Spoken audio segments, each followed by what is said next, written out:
परम पावन श्री वृंदावन धाम की भूमि पर परम पूज्य सदगुरुदेव भगवान द्वाराचार्य जगत गुरु निम्बारकाचार्य श्री मुकुंद देवाचार्य पीठाधीश्वर श्री राधेश्याम शरण देवाचार्य जी महाराज के मार्गदर्शन में विश्व प्रसिद्ध भगवान श्री कृष्ण की नगरी श्री धाम वृंदावन परिक्रमा मार्ग मिथिला कुंज आश्रम में निरंतर 24 घंटे अखंड श्री युगल नाम महामंत्र संकीर्तन 30 वर्षों से चल रहा है और अखंड अहर्निश 24 घंटे सदा श्री धाम वृंदावन में मिथिला कुंज में चलता रहेगा। आज विश्व भर में अनेकों मंदिर हैं, किंतु भागवत का कोई मंदिर नहीं है। तब हमारे पूज्य गुरुदेव के भजन संकल्प से ये भाव जागा कि श्री धाम वृंदावन में एक अलौकिक भागवत मंदिर बने, जिसमें वृंदावन आने वाले सभी भक्तगण एक साथ संपूर्ण भागवत श्लोक का दर्शन कर सकें। सदगुरुदेव के इस भाव को साक्षात करने के लिए विश्व में प्रथम बार श्री धाम वृंदावन मिथिला कुंज आश्रम में श्रीमद् भागवत महापुराण के 18,000 श्लोक शिलालेख लिखित भव्य दिव्य श्रीमद् भागवत महापुराण मंदिर बनने जा रहा है। आप सब भी इस दिव्य भागवत मंदिर में अपना तन मन धन से सहयोग कर श्री धाम वृंदावन में अक्षय पुण्य प्राप्त करें। एक श्लोक शिलालेख की सेवा राशि मात्र 5100 रुपए है, जिसमें आपके नाम से एक श्लोक शिलालेख पर लिखा जाएगा। इसी प्रकार से आप 2 श्लोक की दान राशि 11,000 रुपए, 5 श्लोक की दान राशि 25,000 रुपए, 11 श्लोक की दान राशि 51,000 रुपए और 21 श्लोक की राशि है 1,01,000 रुपए देकर अनंत पुण्य के भागी बन सकते हैं। कहा गया है कलयुग केवल नाम आधारा। हम सब भी श्री धाम वृंदावन में अपने नाम से या अपने पूर्वजों के नाम से या घर में समस्त विघ्न बाधाओं को दूर करने के लिए श्री धाम वृंदावन में अखंड संकीर्तन कराने का अलौकिक पुण्य प्राप्त कर सकते हैं। साथ ही आपके द्वारा प्रदान किया गया सेवा राशि से हरि नाम संकीर्तन के साथ साथ संतों का भोजन एवं गौ माता के लिए गौग्रास समर्पित किया जाएगा।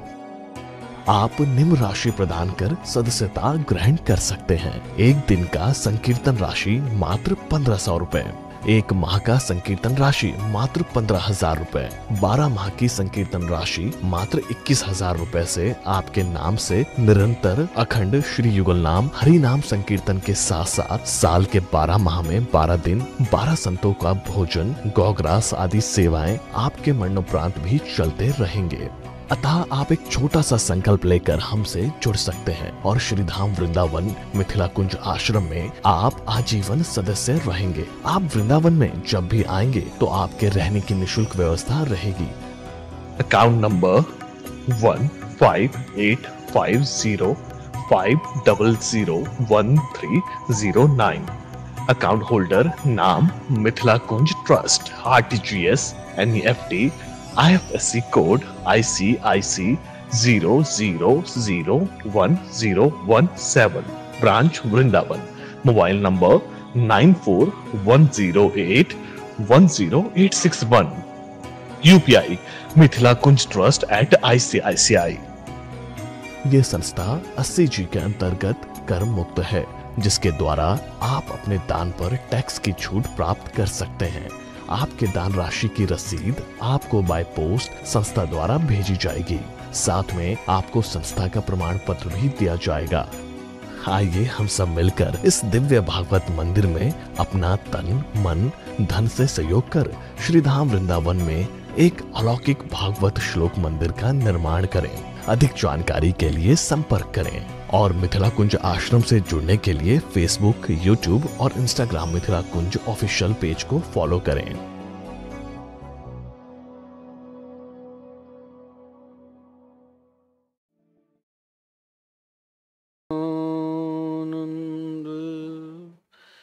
कैरं प्रसन्नं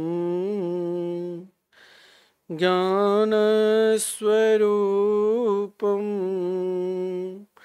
निजभावयुक्तं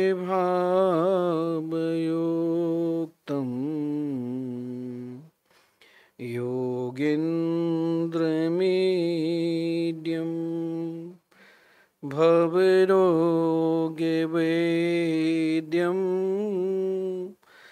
श्रीमद्गुरुं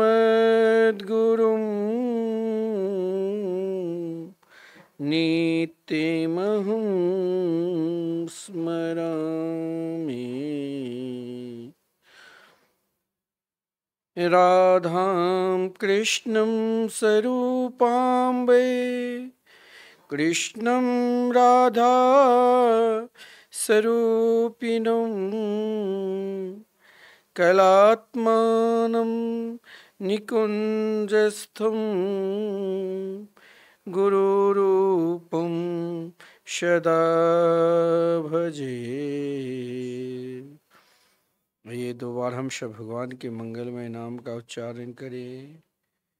गोविंद जय जय गोपाल जय जय गोविंद जय जय गोपाल जय जय श्री राधा रमन हरि गोविंद जय जय गोविंद जय जय गोपाल जय जय श्री राधा रमन हरि गोविंद जय जय।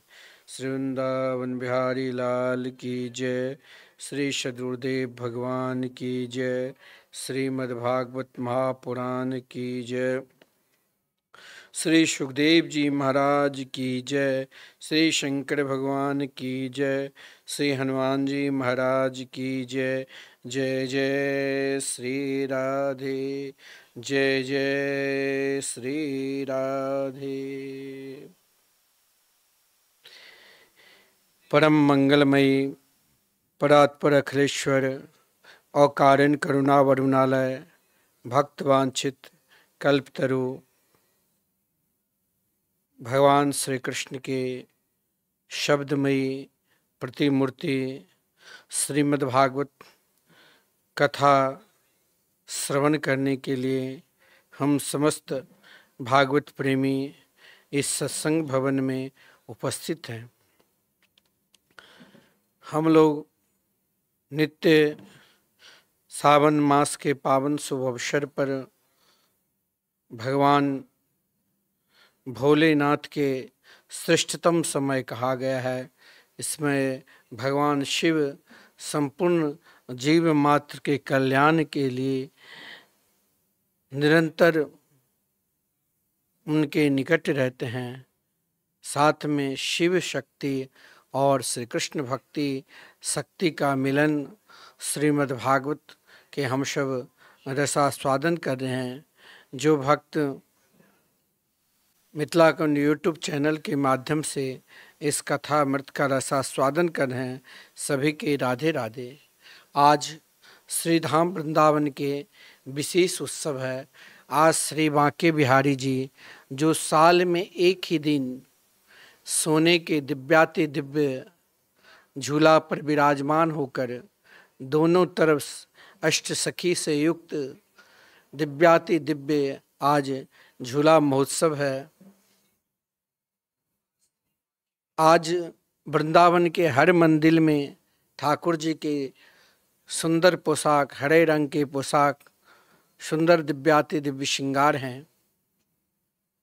देश विदेश के लोग श्री धाम वृंदावन आए हुए हैं इस अलौकिक दृश्य को दर्शन करने के लिए। लेकिन हम जब श्री धाम वृंदावन आते हैं तो मेरे अंदर एक ही भाव रहना चाहिए, प्रिया प्रीतम के चरणार बिंद की भक्ति। क्योंकि अगर आपके हृदय में भक्ति है तो शक्ति अपने आप उत्पन्न होगी।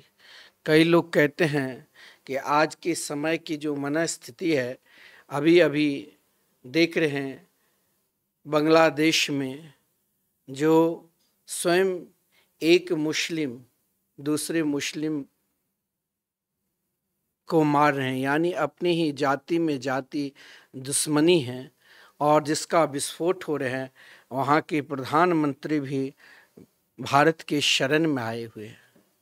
यह जो अराजकता है, जो इन अराजकता को देखते हुए कई लोगों के मन में ये शंका भी है कि हम लोग हिंदू है, हिंदू का एक स्वभाव होता है जिसके अंदर अहिंसा व्रत ही निरंतर पालन करते रहते हैं।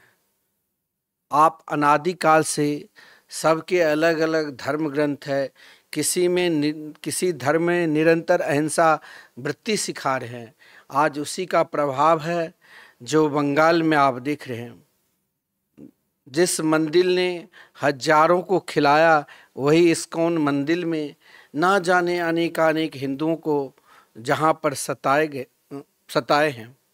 लेकिन हम लोग जिस भूमि में हैं, कई लोगों की शंका है कहीं यह अराजकता धीरे धीरे हमारे देश में भी तो न फैल रहे, क्योंकि एक दूसरे के ऊपर जो हम लोग हिंदू है, उन हिंदू को बांटने के लिए ही आप देखिए मुस्लिम में अनेक धर्म है, आरक्षण लेने के लिए वो सब अलग अलग फिर जात के हो जाते हैं, लेकिन सिद्धांत पर सब एक हो जाते हैं। उनकी निष्ठा भी सिद्धांत पर एक देवता है। हम लोगों में निष्ठा भी है, अनेक देवता है, 3.5 करोड़ देवी देवता को पूजन करना पड़ता है। सब अलग अलग मत की है, अलग अलग पंथ की है। लेकिन ध्यान देना, जब राष्ट्र के ऊपर किसी भी प्रकार की क्षति आवे, उस समय हम सभी हिंदू को अपने आप को ना जाति में बांटना चाहिए, ना धर्म में बांटना चाहिए। केवल हम एकमात्र हिंदुस्तानी हैं। मेरे रोम रोम में अहिंसा वृत्ति है, लेकिन हम कभी हम लोगों की धर्म में हिंसा वृत्ति नहीं सिखाते। एक चींटी भी पैर से कुचल जाता है तो दया होती है, आहा कैसे ये चींटी मर गई। यही धर्म है। कभी भी हिंदू धर्म के जो इष्ट है वो भी नहीं चाहते थे कि महाभारत की युद्ध हो। स्वयं भगवान कौरवों के पास आकर शांति दूत बनकर आए थे ताकि युद्ध ना हो। आज हमारे देश पूर्ण रूप से सुरक्षित है और हमारे देश के विपक्ष भी जब किसी भी प्रकार के विदेशी तत्व लगता है कि ये आगे बढ़ रहा है तो सब एक हो जाते हैं। यही आपस में यदि हम स्वयं को कह रहे हैं हम इस धर्म को है, हम इस पंथ को है, लेकिन जब राष्ट्र के प्रति कोई बुरी नज़र से देखे तो उसे दंड देना भी पाप नहीं है।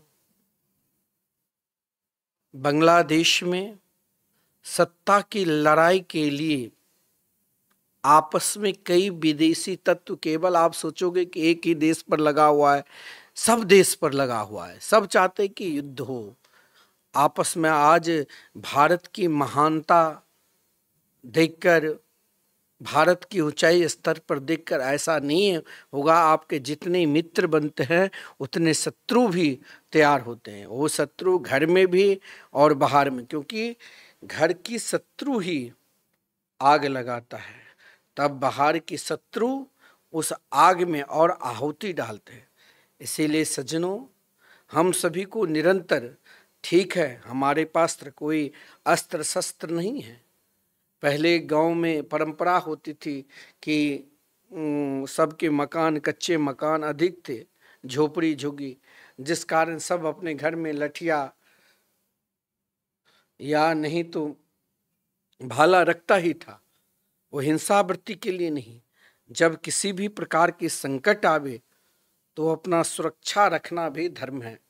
हमारे उत्तर प्रदेश के माननीय श्री मुख्यमंत्री जी जो निरंतर, उनकी मतलब एक एक शब्द ज्ञानदायक है। जो हम सब सनातनी हैं, अपने आप को हमें पहचानना है, हमें अपने आप को बांटना नहीं है, हमें उसी धारा में रहना है। आप कभी साधु संतों की भंडारा में आना, और साधु संत जब एकत्रित होता है, ऐसा नहीं है, साधु संत में भी ब्राह्मण से लेकर चारों वर्ण आश्रमों के लोग रहते हैं, लेकिन उनकी एकता आप देखोगे, उनकी समर्पित भाव देखोगे। वो ये नहीं कहते हैं कि हम ब्राह्मण हैं, वो ये नहीं कहते हैं कि हम क्षत्रिय है, वो ये नहीं कहते कि हम वैश्य है, या वो नहीं कहते कि महाराज हम कोई दलित है, वो तो केवल एक भाव, हम सब एक हैं। और संत की परंपरा की तरह ही हमें अपनी परंपरा बनानी है। संत से आप पूछोगे आप कौन सी जाति है, बोले हम लोग एक ही जाति। कौन सा? अच्युत गोत्री। हमारी जाति क्या, हम तो भगवान के हैं, हम अपने राष्ट्र के हैं। हमें कभी भी ये नहीं सोचना चाहिए। आप कहते हो कि हम अरे मंदिर में केवल ब्राह्मण ही जाते। आज श्री बांके बिहारी जी मंदिर में झूलन उत्सव हो रहा है, सभी का प्रवेश मिलता है। हर जगह नियम है। जैसे देश का एक ही प्रधानमंत्री होते हैं, उसी प्रकार भगवान की पूजा ही एक ही व्यक्ति करते हैं, लेकिन प्रवेश तो वहाँ सभी को आदर मिलता है। साधु संतों में ना कोई जाति है, केवल एक ही निष्ठा है, हम सब भगवान के हैं और भगवान हमारे हैं। एक साथ पंक्ति करते, एक साथ बैठते, एक साथ उठते हैं, और सभी में 4 संप्रदाय है, लेकिन उनमें निष्ठा कैसे है, प्रेम कैसे है। जैसे आपके घर में गौ आप पालन करते होंगे, और गौ की दूध जो 4 थन है, उसे दूध जिस थन से निकालो क्या निकलेगा? सफेद ही। वैसे ही साधु संतों में चाहे संप्रदाय अलग है, लेकिन प्रेम बिल्कुल एक समान है। इसी प्रकार हम लोगों के अपने घर में, अपने समाज में भी निरंतर यही प्रेम बांटना चाहिए। हमें एक दूसरे से कभी घृणा नहीं करना चाहिए। कभी उनको, सामने वाले को यह नहीं लगे कि यह हमें छोटे मानते हैं। हमारे पूज्य गुरुदेव मिथिलांचल के पावन पवित्र भूमि पर दरभंगा जिला में विशाल प्रतीक वृंदावन मंदिर बनाए। आप कभी जब जाओगे उस मंदिर में सभी वर्णों के लोगों को प्रवेश है। आइए, सब भगवान सबके हैं, लेकिन कुछ लोग स्वयं को बांटने में लग गए हैं कि नहीं नहीं नहीं, ये नहीं, ये अलग है, ये अलग धर्म के नहीं। जैसे हमें भी, हम सभी हिंदू को निरंतर, हम सभी सनातन धर्मावलंबी को निरंतर एक ही बात सोचना चाहिए कि राष्ट्र निरंतर सुख में रहे, शांति में रहे, क्योंकि हमारी परंपरा रही है आज से नहीं, अनादिकाल से। जो साधु संत और जो राष्ट्र निष्ठ प्रेमी हैं, वो निरंतर राष्ट्र निरंतर शांति में रहे। इसीलिए हमें भी आपस में हम लड़े नहीं, आपस में हम एक दूसरे से बैर नहीं करें। हमें एक दूसरे को एक ही तरह से प्रेम में बांटना है कि हम सब भगवान की परमात्मा के संतान हैं। हम सभी को जन्म ब्रह्मा जी ने ही दिया, हम सब ब्रह्मा जी की सृष्टि में। तो कहने का तात्पर्य सज्जनों, आज हम लोग अलग अलग धर्म में, अलग अलग जाति में बांट रहे हैं। कोई ना कोई उसमें कोई ना कोई शत्रु ही लगा है, लेकिन हम स्वयं समझदार है और हमें अपनी समझदारी से काम लेना है। जो देश की स्थिति परिस्थिति ना जाने, हम यही समझदारी ना होने के कारण कई वर्षों तक गुलामी झेलना पड़ा अंग्रेज के द्वारा, अनेकानेक मलिक्षों के द्वारा। अब समय है जो हमें निरंतर अपने सनातन धर्म के एक ही पटल पर सब रहकर केवल शांति का निरंतर, क्योंकि भारत एक शांति का देश है। एक भारत देश ही अहिंसा व्रत निरंतर पालन किया है। इसीलिए यहाँ भी कुछ हिंसक तत्व है। उन हिंसक तत्व से बचने के लिए हम सभी सनातन धर्मावलंबी आज हम मंदिर में सुरक्षित है। आज देखिए बांग्लादेश में सनातन धर्मावलंबी है, ऐसा नहीं है, 1 करोड़ से ऊपर है। फिर भी आपस में अगर उनको भाव प्रेम नहीं होगा तो आज वो सब एकत्रित हो जाएंगे तो कुछ न कुछ जरूर कर सकता था। लेकिन सनातन धर्मावलंबी जो है उनके अंदर अहिंसा व्रत का पालन किया है। कुछ धर्म ऐसा है जो उनके इष्ट पुकारने के बाद भी वो कहते हैं कि नहीं, हिंसा वृत्ति करना चाहिए। लेकिन हम लोगों के आचार्य हमारे धर्म में निरंतर अहिंसा व्रत का पालन किया। एक दूसरे को मारते भी है तो सामने वाले खड़े हो जाते हैं, मत मारो। परंतु जो हिंसा वृत्ति में ही जिसका जन्म हुआ है, हिंसा वृत्ति में ही जिसके पालन हुआ है, हिंसा वृत्ति की ही जिसको शिक्षा दी जाती है, उसके अंदर दया लेश मात्र नहीं होती। वो महाराज असुर से भी निर्दयी होता है।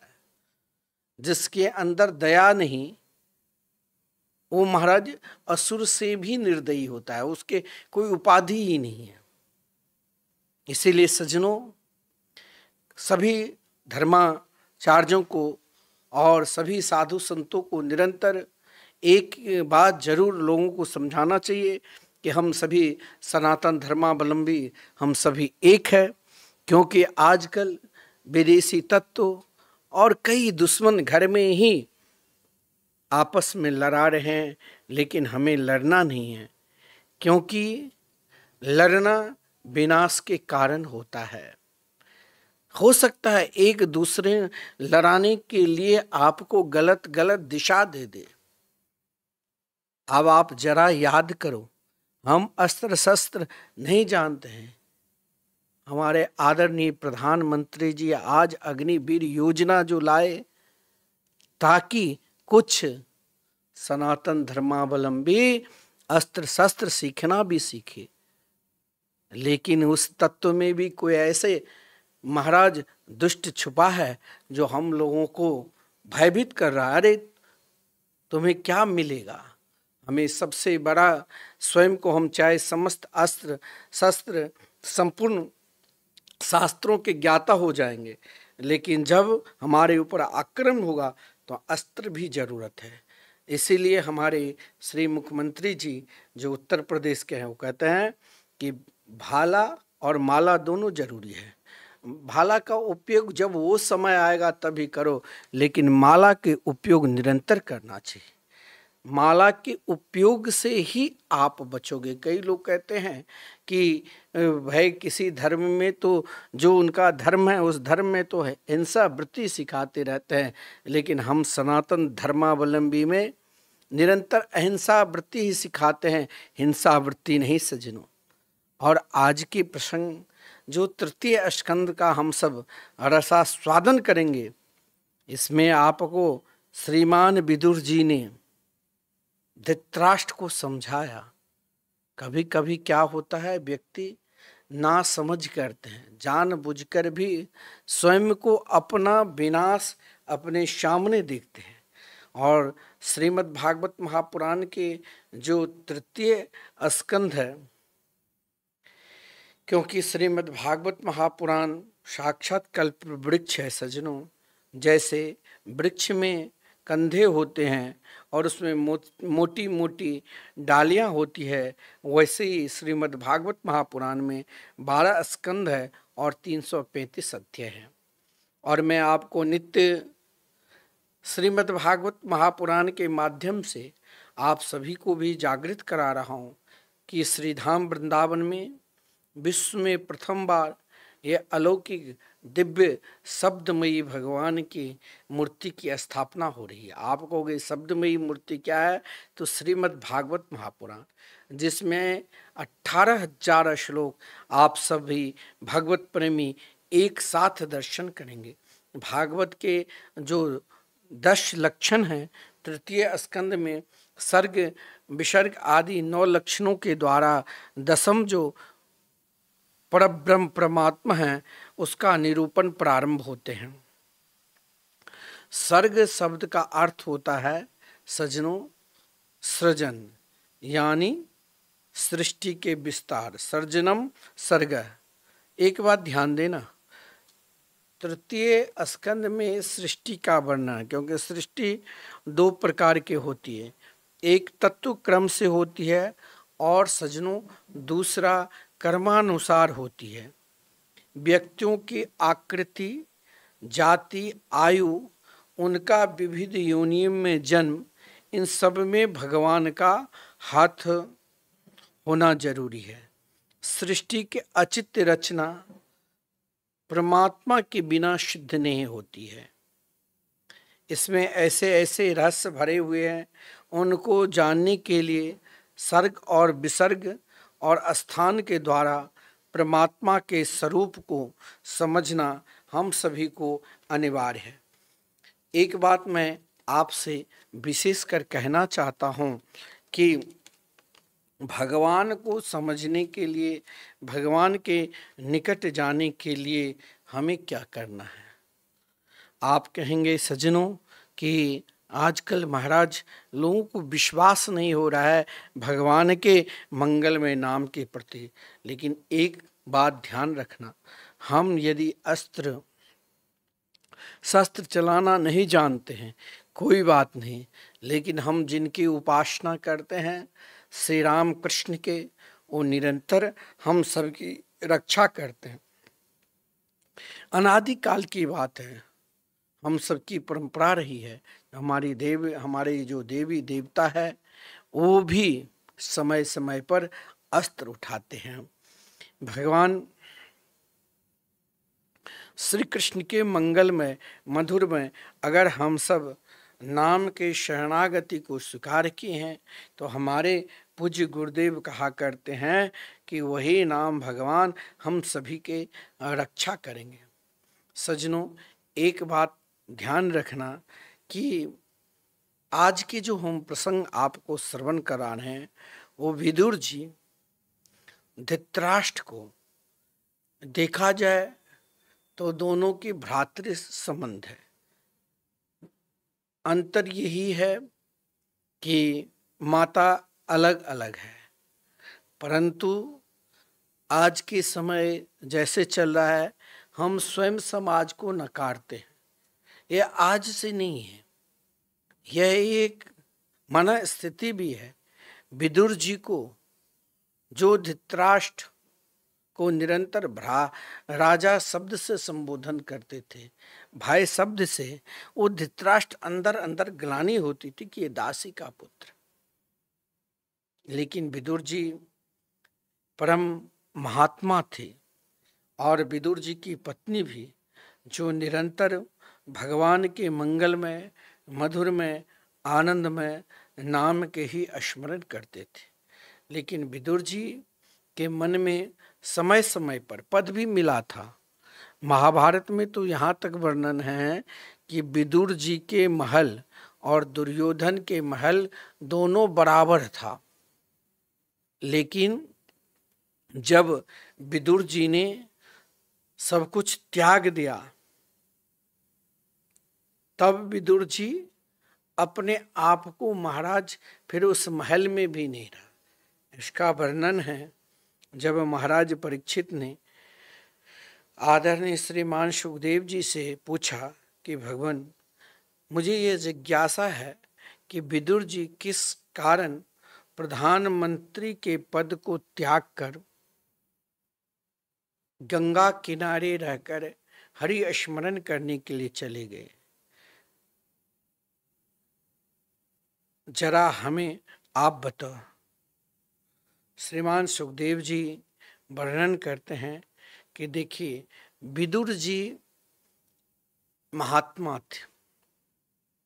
धृतराष्ट्र जिस प्रकार बाहर से अंधा, उसी प्रकार अंदर से भी अंधा था।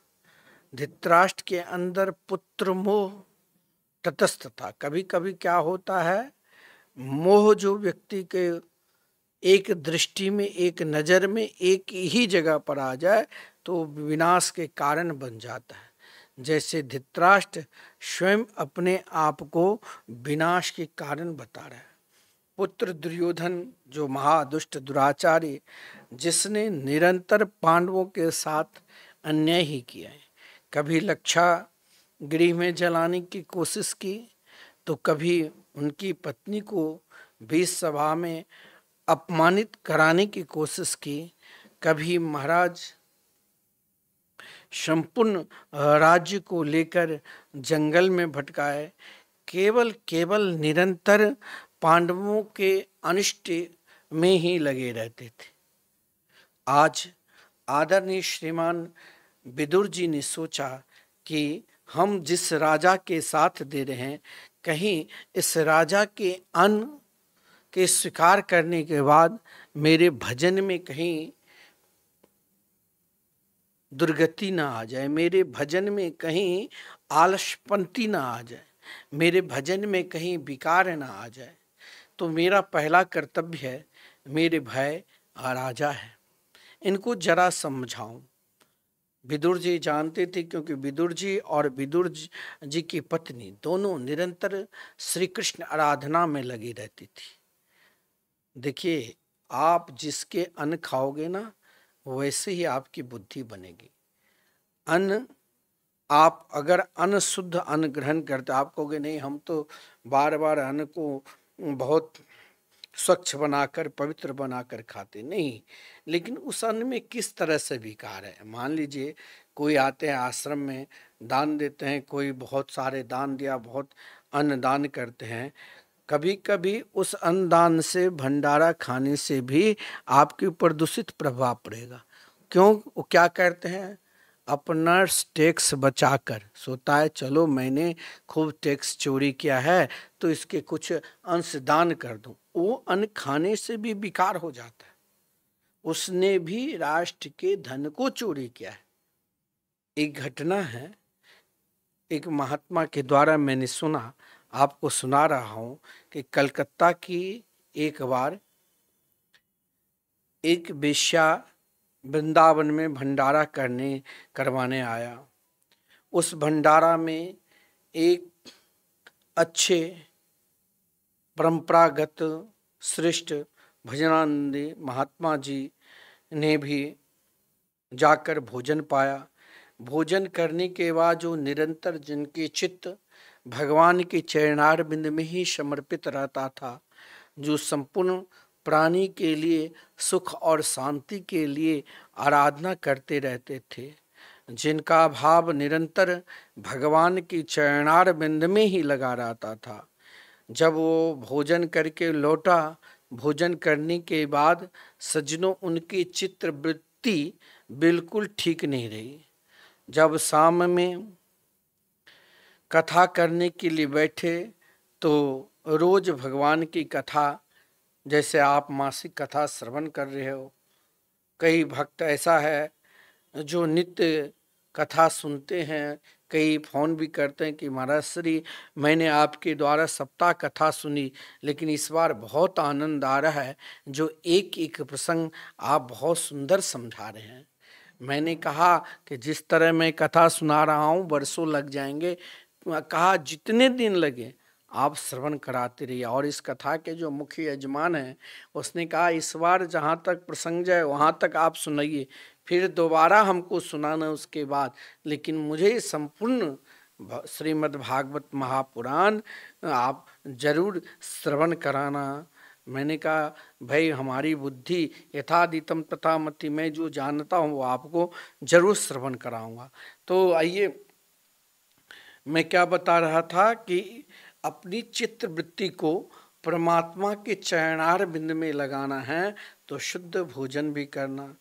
उसने महाराज एक वेश्या के द्वारा भंडारा के, जिस वेश्या ने भंडारा किया और उनके द्वारा भंडारे के अन्न खाने से उनकी चित्तवृत्ति कैसी हुई सो सुनो।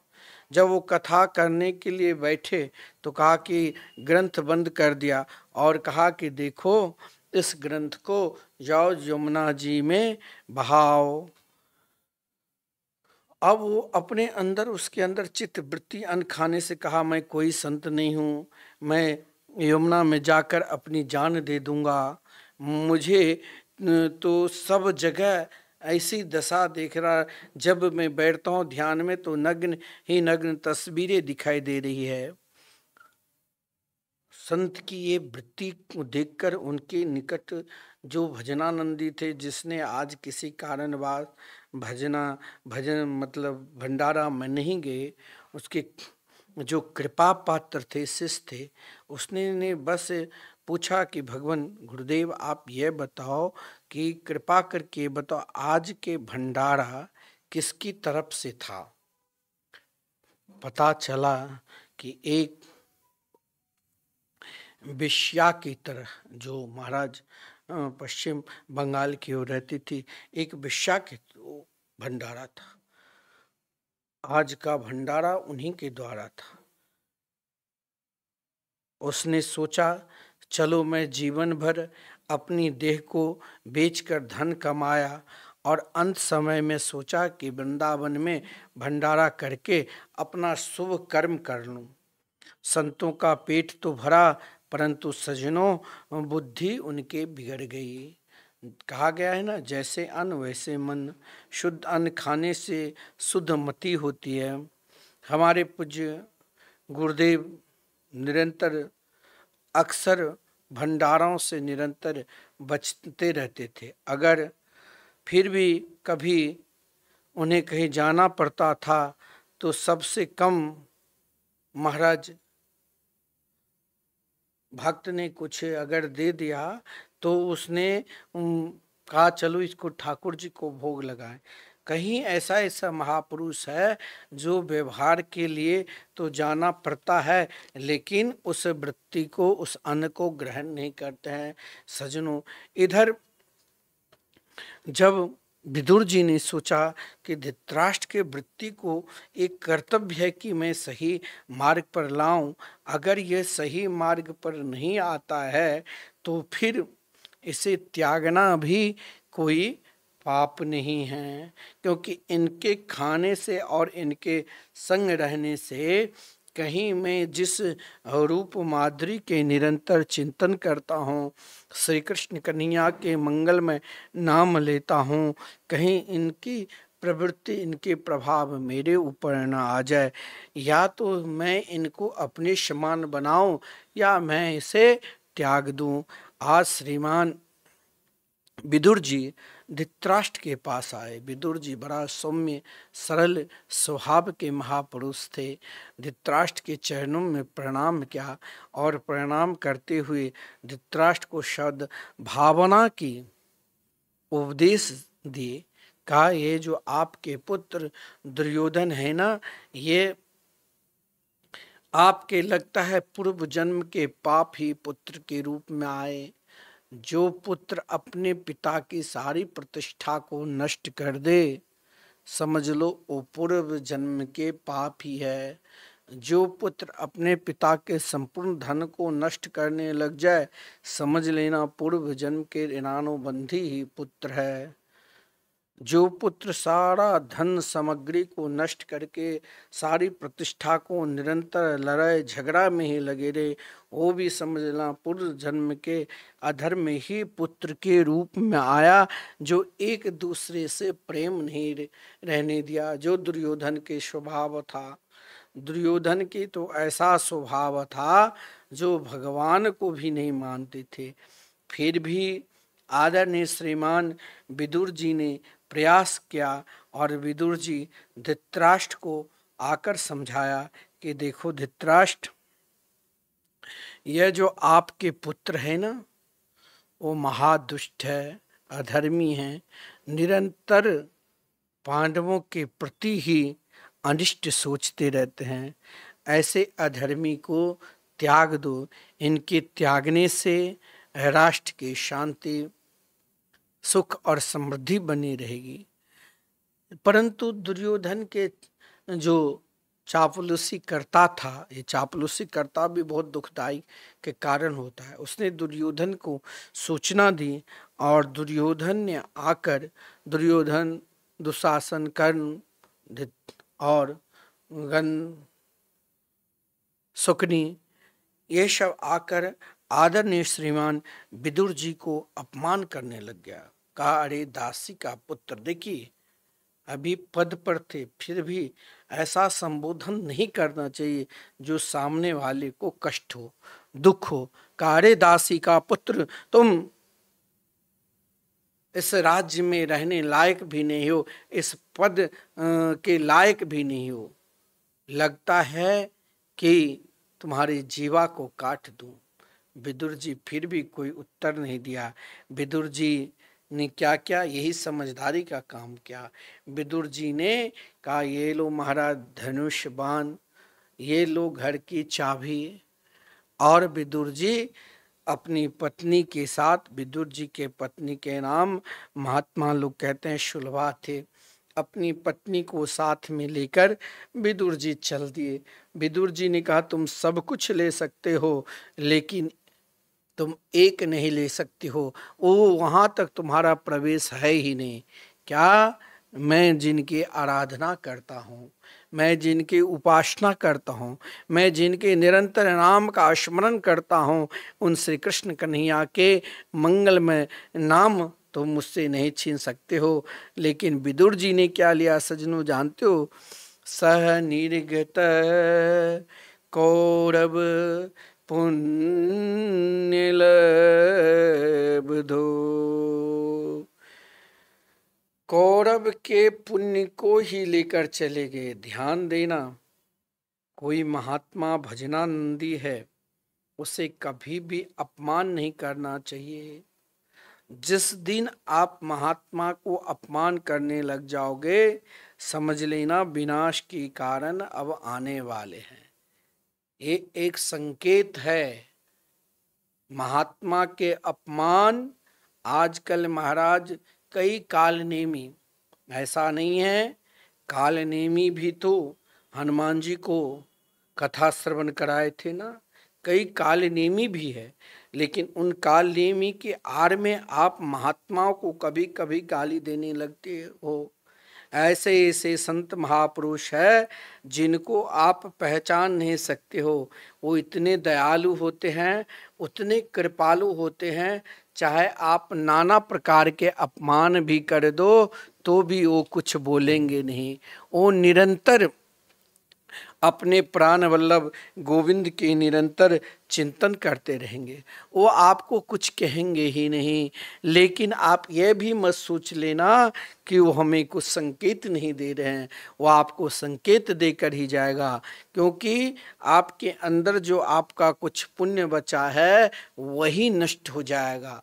आजकल देखते हैं कई लोग, अनपढ़ लोग कुछ बोल देते हैं साधु संतों के प्रति। लेकिन ध्यान देना, जैसे विदुर जी ने कुछ उत्तर नहीं दिया, निरुत्तर होकर चले गए। विदुर जी ने कहा यह उत्तर तो कोई और देंगे। सह निर्गतः कौरव पुण्य लब्धो।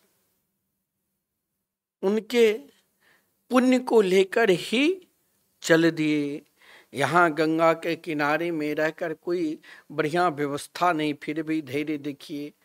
महाभारत में वर्णन है, दुर्योधन के महल के बराबर जिनका महल हो, वो एकाएक छोटी सी, वो भी केले की जो पत्ते सूख जाते थे उनकी एक झोपड़ी बनाकर और बड़े चैन से श्री मुरली मनोहर गोविंद की तस्वीर को रखकर निरंतर पूजन करते थे।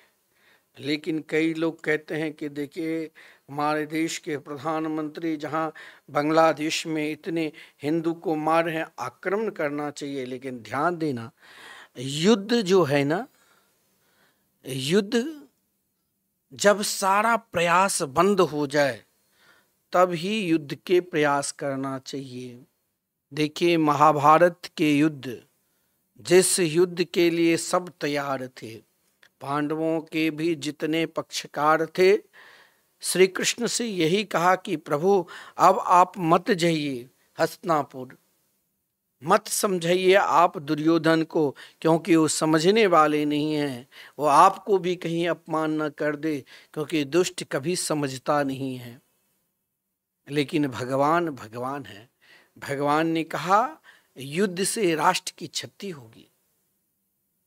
भाई भाई में मरेगा, पिता पुत्र के साथ मरेगा, सगे संबंधी में मरेगा, वो आसुरी वृत्ति में हो जाता है। इसीलिए युद्ध, आप सोचोगे कि छोटी सी कोई बात हो जाए तो कहते हैं युद्ध क्यों नहीं। अरे युद्ध के विषय में सोचो भी नहीं। स्वयं भगवान ने सोचा कि एक प्रयास मैं भी करूं ताकि इस प्रयास से कहीं युद्ध रुक जाए, जिस कारण भगवान आज स्वयं शांति दूत बनकर सीधे महाराज द्वारका से हस्तिनापुर आ रहे हैं। इधर हस्तिनापुर में महाराज जब धृतराष्ट्र ने सुना कि संपूर्ण दूत आकर चले गए हैं, अब ये खाली कमली वाले जो 3 जगह से टेढ़े, वो श्यामला सलोना आ रहे हैं, कुछ खेल ना बिगाड़ दे। लगता है मेरे पुत्र अब राजा नहीं बनेगा। फिर भी अपने पुत्र से भी कहा धृतराष्ट्र कि तुम श्री कृष्ण की बात मत मानना, दुर्योधन ने भी अपने पिता से कहा ना कि मैं तो नहीं मानूंगा, कहीं तू भी उनकी बात में नहीं आ जाना। देखिए, अपने पिता को भी तू शब्द से दुर्योधन संबोधन करता था, लेकिन धृतराष्ट्र के अंदर जो पुत्र मोह था, उस पुत्र मोह के कारण कुछ नहीं, उनके प्रति अति स्नेह, अति आदर भाव थे। इधर महाराज भगवान जब शांति दूत बनकर आए, और शांति दूत बनकर आए तो महाराज इधर संपूर्ण हस्तिनापुर को दुर्योधन ने बहुत सजाया था। चारों तरफ महाराज वहाँ सजावट ही सजावट, ऐसा कोई भी जगह नहीं है जहाँ सजावट नहीं था। धृतराष्ट्र ने देखा कि कहीं महाराज खूब सजा दूं, कहीं श्री कृष्ण के लिए 56 प्रकार के भोजन भी तैयार किया था कि कहीं चलो, अगर जिस पांडवों को श्री कृष्ण के प्रति विश्वास है, क्यों नहीं उनको भी मैं अपने बस में कर लूं। जिस कारण महाराज धृतराष्ट्र ने दुर्योधन से कहा कि इस बार चूकना नहीं, इस बार श्री कृष्ण आ रहे हैं, जरा देख लेना। लेकिन दुर्योधन तो दुर्योधन है, दुर्योधन धृतराष्ट्र की बात क्या मानने वाली है। वो तो निरंतर अपने ही द्वारा जो इच्छा होती थी, मन मर्जी इच्छा रखने वाले दुर्योधन है। महाराज इधर जब भगवान द्वारका आए, लेकिन द्वारका में भगवान के द्वारकाधीश को बहुत स्वागत सत्कार हुआ। चारों तरफ स्वागत ही स्वागत हो रहे हैं, कोई फूल की वर्षा कर रहे हैं, कोई जय जयकार कर रहे हैं। लेकिन आज देखिए, जो भगवान के परम प्रिय भक्त थे विदुर जी, उसने सोचा आज मेरे प्राण वल्लभ मेरे गोविंद आ रहे हैं। सज्जनों, इतना सुनते ही इतनी प्रसन्नता हुई, इतनी प्रसन्नता हुई। तो आज जो सत्संग विदुर जी का जो समय निकलता था सज्जनों, निरंतर सत्संग में, आज सत्संग में विदुर जी ने अपनी पत्नी से कहा कि देखो आज द्वारकाधीश आ रहे हैं। बोले क्या करने? बोले द्वारकाधीश आज धृतराष्ट्र को समझाने के लिए शांति दूत बनकर आ रहे हैं, लगता है अब युद्ध नहीं होगा। लेकिन परम भक्ता विदुरानी ने कही कि जब संत जिस बात को समझावे, उस बात को ना अगर सामने वाले मान रहे हैं तो उसके ऊपर भगवान का भी कोई प्रभाव नहीं पड़ने वाले हैं। आप कहेंगे क्यों? क्योंकि भगवान के प्रभाव इसीलिए नहीं पड़ने वाले हैं क्योंकि उसके अंदर क्या है? अभिमान।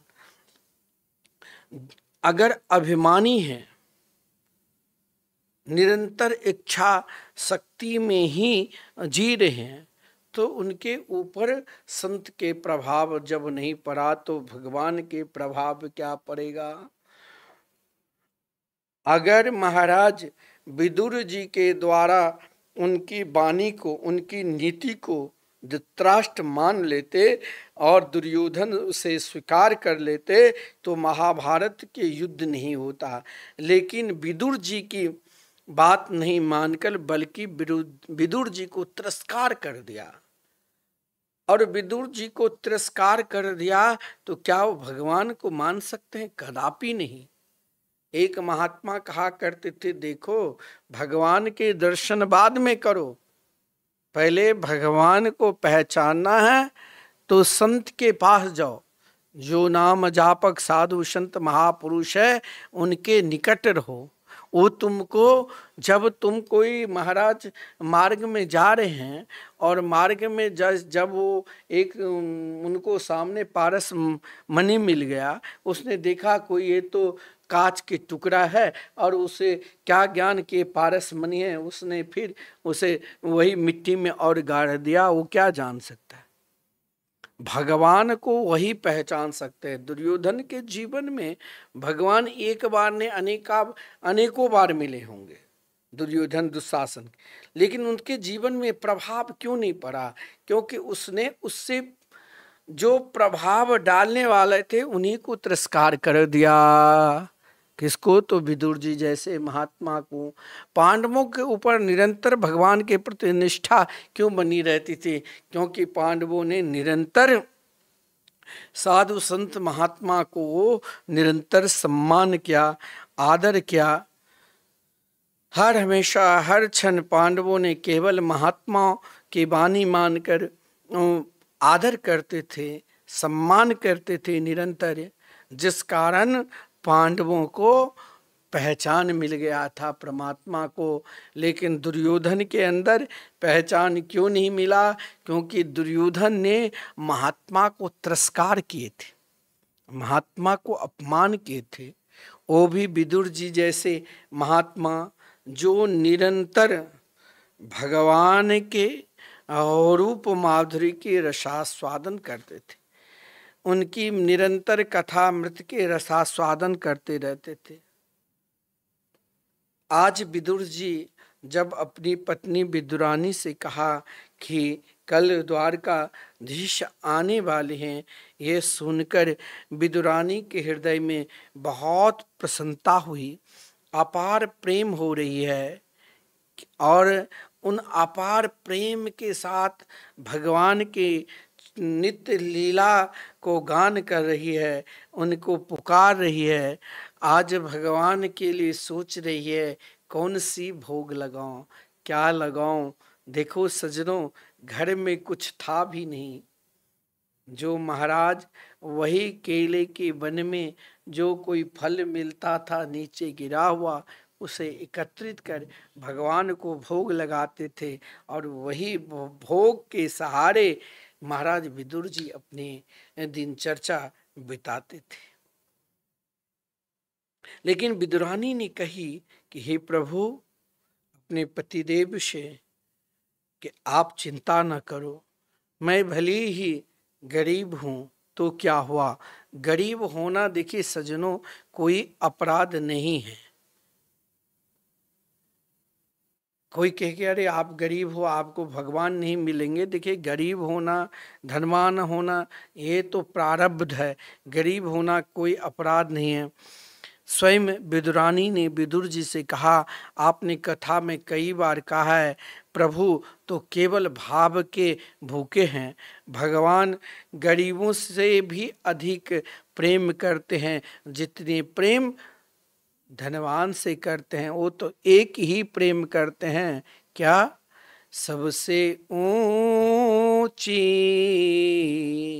प्रेम सगाई। नहीं गाते हैं? दुर्योधन को मेवा त्यागे, दुर्योधन को मेवा त्यागे, सागे विदुरे घर खाए, सबसे ऊंचे प्रेम सगाए। विदुरानी ने विदुर जी से कहा, ठीक है मेरी कुटिया में, मेरे घर में कुछ नहीं है, लेकिन मेरे अंदर उनके मंगलमय नाम के भाव है। विदुर जी ने कहा, भगवान इस बार जो आ रहे हैं जानती हो वो कहाँ ठहरने वाले हैं? बोले वो तो राजा के पास आ रहे हैं, राजप्रसाद में जाएंगे, वहाँ वो सुख से रहेंगे। मेरे घर में छोटी सी कुटिया में यहाँ जो दरवाज़ा भी है वो भी टूटे फूटे, इसमें उनको कष्ट होगा। इसीलिए मैं भी चाहता हूँ कि भगवान मेरे पास ना आए। लेकिन विदुरानी ने कही, आपकी चाह क्या है? मेरे अंदर चाह है, मेरे गोविंद मेरे गोपाल जरूर आएंगे। देखिए यही विश्वास एक वैष्णवता की विश्वास। हमें घबराना नहीं चाहिए कभी किसी भी स्थिति में। मैं अस्त्र नहीं चला रहा हूँ, मैं अरे महाराज जो समय चल रहा है क्या होगा, कुछ नहीं होगा। आप भगवान के सहारे उनके मंगलमय नाम का स्मरण करते रहिए। देखिए, हर युग में दुष्ट था, हर युग में पापी था, हर युग में राक्षस था, उनका आचरण मलेच्छ जैसे था, वो सारा राक्षस फिर भी ऋषि मुनि भगवान के भक्त के एक ही सहारा था, क्या? उनके मंगलमय नाम, और कुछ नहीं।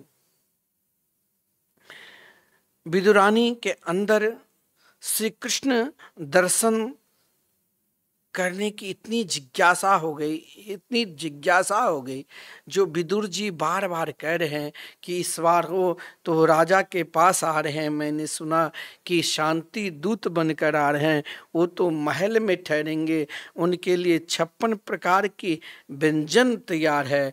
लेकिन विदुरानी ने कहा, मेरे पास भाव रूपी व्यंजन है और वो जरूर आएंगे। इसी सहारे से तो भक्त जीते हैं कि प्रभु मेरे चाहे 10 वर्ष के बाद दर्शन दे, चाहे 10 जन्म के बाद दर्शन दे, लेकिन वो तो जरूर मेरे को दर्शन देंगे। यह आपस में चर्चा चल रहे थे। इधर विदुर जी ने कहा, जरा मैं भी देखूं। इधर बड़ा धूमधाम के साथ महाराज अगले दिन भगवान रथ पर विराजमान होकर आ रहे थे। संपूर्ण हस्तिनापुर के नर नारी मार्ग पर इकट्ठे हुए हैं और कोई वैदिक ब्राह्मण स्तुति गान कर रहे हैं, कोई फूलों की बारिश कर रहे हैं, कोई एक नज़र से भगवान के सुंदर रूप माधुरी को देख रहे हैं। भीष्म पितामह जैसे ऋषि मुनि मार्ग पर एक नज़र से देख रहे हैं। विदुर जी भी कहीं मार्ग पर खड़े होकर प्रतीक्षा कर रहे हैं।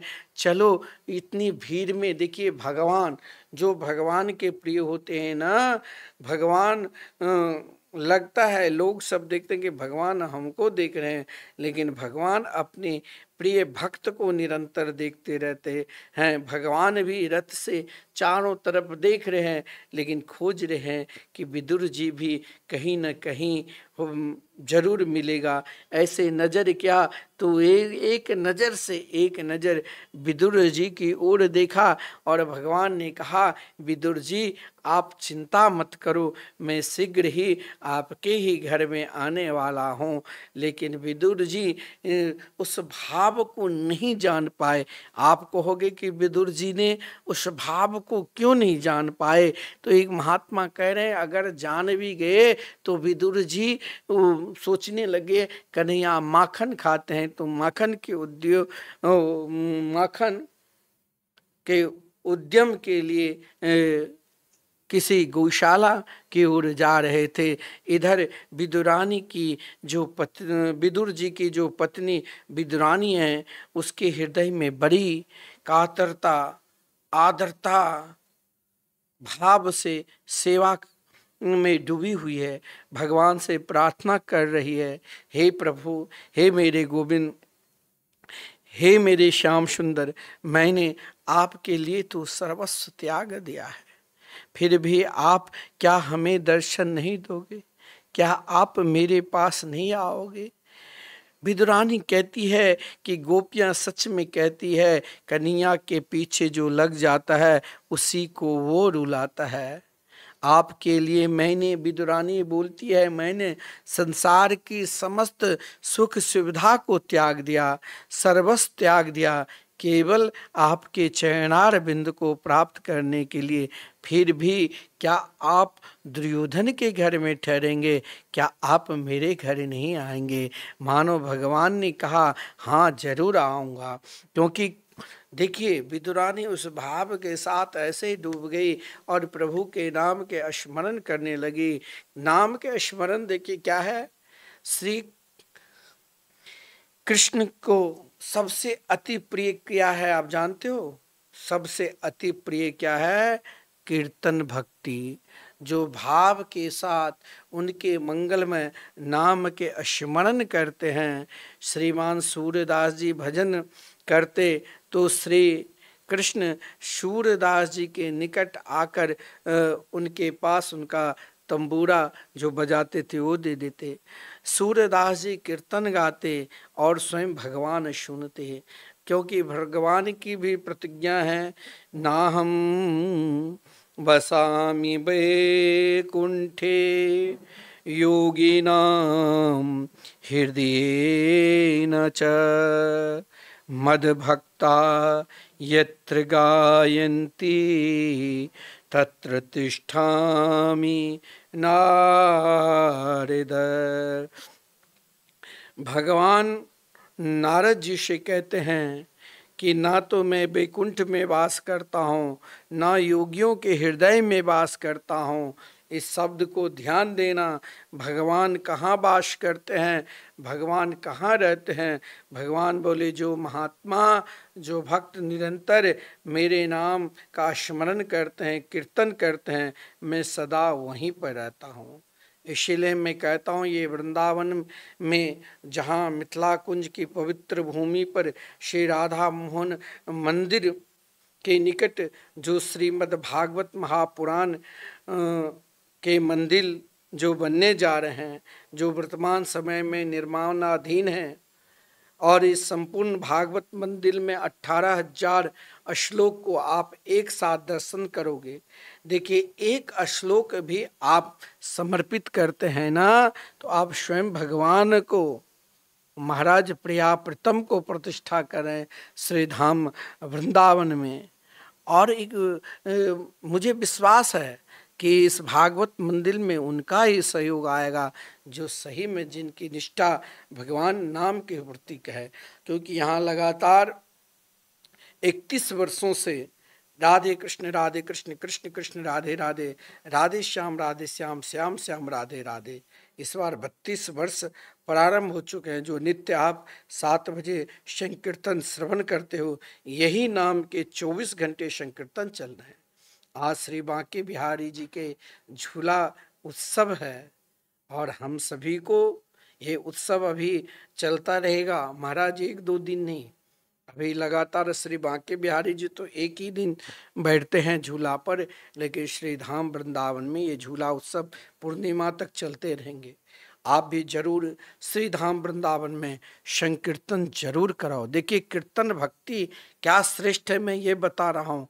आप कहोगे कि बीच में आप भागवत मंदिर के विषय में, ये तो हमारा कर्तव्य है, मैं तो आपको 10 बार जागृत करूँगा, कहूँगा कि आप जरूर इसमें अपना योगदान करिए, ताकि ये भागवत मंदिर श्री धाम वृंदावन में एक अलौकिक मंदिर बनने रहें। भगवान के अनेक रूप है, लेकिन इन रूप में आप एक दिव्य मंदिर बनाने जा रहे हैं जिसमें भगवान के शब्दमयी मूर्ति रहेगी। यानी 18,000 जो भागवत का श्लोक है वो सब आप एक साथ दर्शन करेंगे। इधर विदुरानी अपनी झोपड़ी में बैठकर श्री कृष्ण के लिए गीत गा रही है, नाम संकीर्तन कर रही है। इधर भगवान जब संपूर्ण हस्तिनापुर के नर नारी स्वागत के, और स्वागत करने के बाद जब भगवान धृतराष्ट्र से मिले, और धृतराष्ट्र जहाँ पर थे वहीं पर दुर्योधन भी उपस्थित थे, वहीं पर प्रायः सब जितने भी दुर्योधन के मित्रगण थे सब उपस्थित थे। लेकिन जब भगवान ने कहा, हे दुर्योधन, आप तो सुयोधन हैं, आप जानते हो पांडव आपके भय है, मैं अधिक नहीं मांगने के लिए आया हूं, अगर आपकी इच्छा हो तो आप उसे 5 गांव ही दे दो, लेकिन युद्ध ना करो। देखिए, भगवान यहाँ शांति दूत बनकर आए हैं। वहाँ महाराज धृतराष्ट्र है, द्रोणाचार्य, भीष्म पितामह, कृपाचार्य, दुर्योधन, जो आज स्वयं भगवान के जो भगवान आए हैं उनके स्वागत के लिए महीनों से तैयारी कर रहे थे कि द्वारकाधीश आ रहे हैं, उनका उद्देश्य जो था ना, वहाँ भी एक कपट था। कपट रूपी जो उद्देश्य रहता है उसमें सफलता नहीं मिलती है। आप कहेंगे कौन सी कपट? बोले मैं श्री कृष्ण को स्वागत करूँगा तो प्रसन्न हो जाएंगे। लेकिन प्रभु का आगमन बना तो हुआ और धृतराष्ट्र दुर्योधन को भगवान ने बहुत समझाया कि देखो मैं इस समय पांडवों का दूत बनकर आया हूँ। हे दुर्योधन, आप से मैं यही बार बार कहता हूँ कि आप किसी भी स्थिति में युद्ध ना करो। और धृतराष्ट्र को भी समझाया कि इस युद्ध को रोकने के लिए आप पूर्ण अधिकारी हैं। आप चाहोगे तो युद्ध रोक सकता है।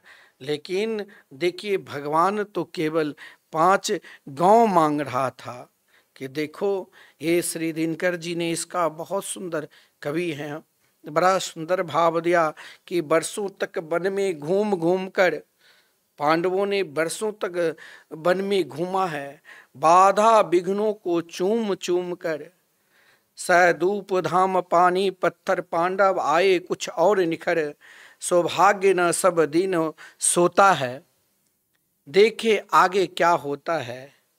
मैत्री के राह बताने को, सबको सुमार्ग पर लाने को, दुर्योधन को समझाने को, भीषण विध्वंस बचाने को, आज भगवान हस्तिनापुर आए और पांडव को संदेशा लाए। संदेशा क्या लाए सजनों? दो न्याय अगर तो आधा दो, पर इसमें भी यदि बाधा हो तो केवल क्या कहा? दे दो केवल 5 ग्राम, रखो अपनी धरती तमाम। सब कुछ रख लो, केवल 5 ग्राम दो, हम वहीं खुशी से खाएंगे, परिजन पर आसी न उठाएंगे। लेकिन दुर्योधन महादुष्ट दुराचारी था। दुर्योधन वह भी न दे सका आशीष, समाज को न ले सका। उल्टे क्या क्या जानते हो? भगवान जब समझा रहे थे तो दुर्योधन लगा कि कोई साधारण मानव है। इसे अभी, क्योंकि उस समय भगवान पांडवों की प्रशंसा करने लगे। वो प्रशंसा सुनकर दुष्ट किसी की प्रशंसा नहीं सुनते, यही दुष्ट का स्वभाव होता है। अगर जो किसी की प्रशंसा न सुने, केवल अपनी प्रशंसा ही निरंतर सुनते रहे, तो समझ लो यह महान दुष्ट है। दुर्योधन यह नहीं समझ सका कि साक्षात ये भगवान है, फिर भी उसने क्या किया? भगवान इधर समझा रहे कि हे दुर्योधन, तो एक काम कर, तो समाज को बांटो नहीं, समाज को एक सूत्र में तुम जोड़ सकते हो। लेकिन दुर्योधन वो पात्र नहीं है। दुर्योधन ने क्या क्या भगवान को कहा, अभी मैं तुम्हें दिखाता हूं। बांधने को चला, उल्टे हरि को बांधने चला, जो था आराध्य साधने चला। जब नाश, यही कहा गया है, जब नाश मनुज पर छाता है तो क्या होता है? पहले विवेक मर जाता है। भगवान ने कहा, है दुष्ट, तुम अभी मुझे पहचाना नहीं, मैं कौन हूं। लेकिन दुर्योधन तो अधर्म था। अधर्म भगवान के प्रभाव को कभी नहीं जानता है। उस समय भीष्म पितामह और कर्ण द्रोणाचार्य हाथ जोड़ रहे हैं। जब दुर्योधन ने बांधने को चला तो हरि ने भीषण हुंकार किया, अपना स्वरूप विस्तार किया, डगमग डगमग दिग्गज डोले। भगवान कुपित होकर बोले, जंजीर बढ़ाकर साध मुझे। हाँ हाँ दुर्योधन, बांध मुझे। यह देख गगन मुझ में लय है, यह देख पवन मुझ में लय है, मुझ में विलीन झंकार सकल मुझ में लय है, संसार सकल अमर त्वक फूलता मुझ में, संघार झूलता मुझ में। भगवान ने कहा, तुम देख मेरे रूप को। लेकिन दुर्योधन इधर उधर देख रहा है। इधर संपूर्ण विराट स्वरूप को दर्शन कौन कर रहे हैं?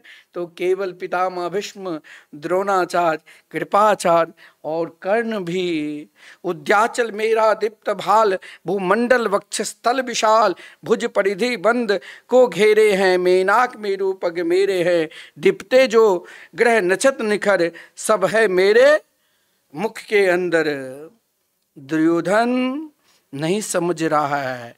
भगवान ने कहा, सतकोटि विष्णु ब्रह्मा महेश, सतकोटि विष्णु जलपति धने, सतकोटि रुद्र, सतकोटि काल, सतकोटि दंडधर लोकपाल, जंजीर बढ़ाकर साधिने, हाँ हाँ दुर्योधन बांध मुझे।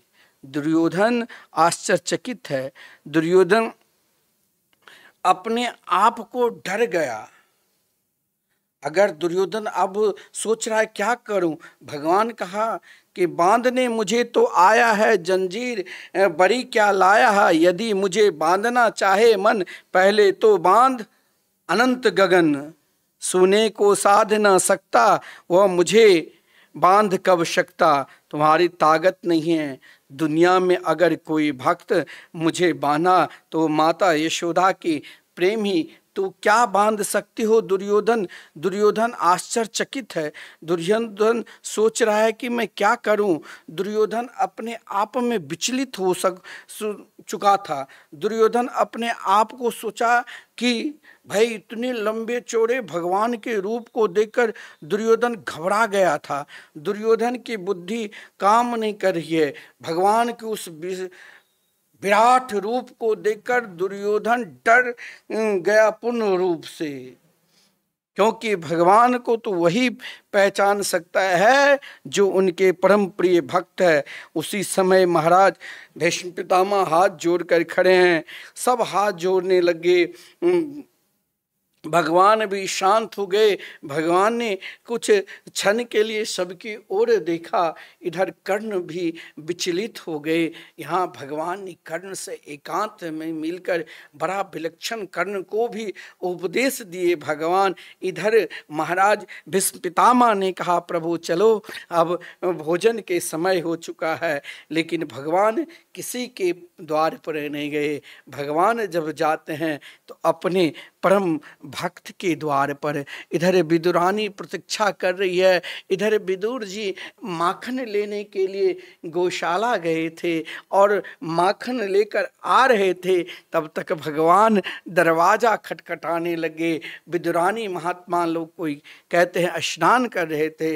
एक संत बता रहे थे कि उस समय विदुरानी भाव विभोर होकर देह के शुद्ध भी नहीं था, ना वस्त्र के शुद्ध, ना स्वयं की देह की शुद्ध। क्योंकि ये सबसे बड़ा अभिमान सज्जनों क्या है, जब तक हमारे अंदर देहाभिमान है। लेकिन विदुरानी अपने देहाभिमान को त्याग कर एकमात्र श्री कृष्ण के मंगलमय मधुरमय आनंदमय नाम के स्मरण कर रही थी। उसी समय भगवान ने दरवाजा खटखटाया।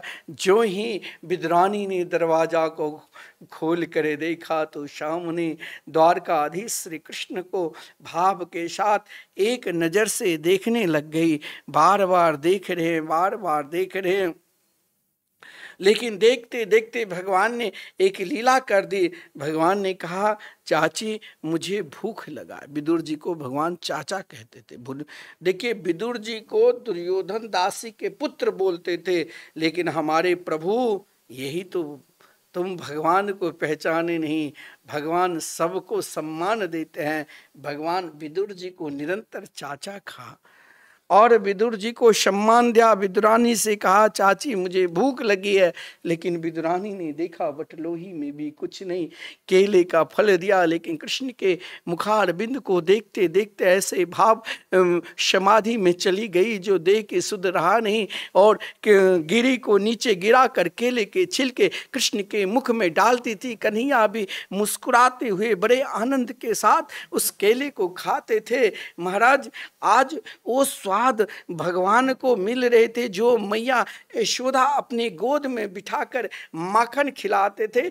आज विदुरानी के हाथ से खाकर श्री कृष्ण उस प्रेम में डूब गए थे जिस प्रेम में मैया कन्हैया को माखन खिलाते थे।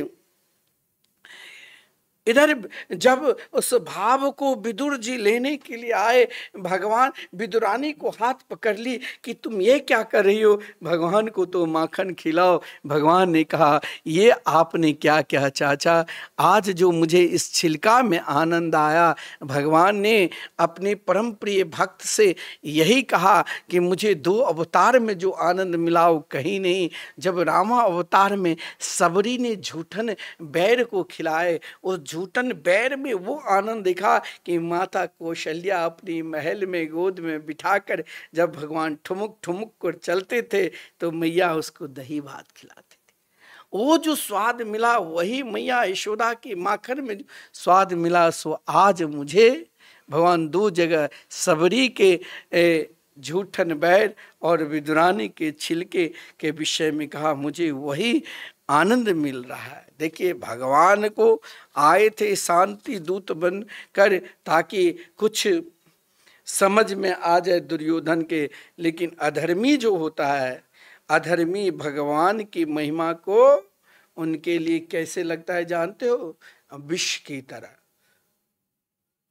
जो जिसके अंदर भगवान की कथा, भगवान के कीर्तन और भगवान के नाम पर विश्वास ना हो, वही तो अधर्म की प्रतीक है। दुर्योधन को इन तीनों पर कदापि विश्वास नहीं रहा और दुर्योधन ने उस भाव को लाभ नहीं ले पाया। आइए 2 बार हम सब भगवान के मंगलमय नाम के स्मरण करते हैं, फिर आगे के प्रसंग सुनेंगे। राधे कृष्ण कृष्ण कृष्ण राधे राधे, राधे श्याम श्याम श्याम श्याम राधे राधे। आगे सज्जनों, सृष्टि के विषय में भी प्रश्न है और श्री विदुर जी, जिस समय विदुर जी का मिलन मैत्रेय ऋषि के साथ हुआ, यह भी संवाद बड़ा विलक्षण है। विदुर मैत्रेय संवाद श्रीमद् भागवत महापुराण में सज्जनों आपको 4 स्कंद तक मिलेगा। 4 स्कंद तक महाराज श्री विदुर और मैत्रेय जी का संवाद है, क्योंकि विदुर जी का मिलन श्रीधाम वृंदावन में उद्धव जी के साथ भी हुआ और जिस क्रम में श्रीमान विदुर जी और उद्धव जी के मिलन के प्रसंग में कहा गया है कि उन दोनों मिलन में केवल सज्जनों एकमात्र भगवान की सुंदर बाल लीला के ही गुणगान करने लगे श्रीमान उद्धव जी। और जब उद्धव जी भगवान के मंगलमय मधुरमय आनंदमय बाल लीला के गुणगान करने लगे, उन गुणगान को सुनकर महाराज विदुर जी भाव विह्वल हो गए थे।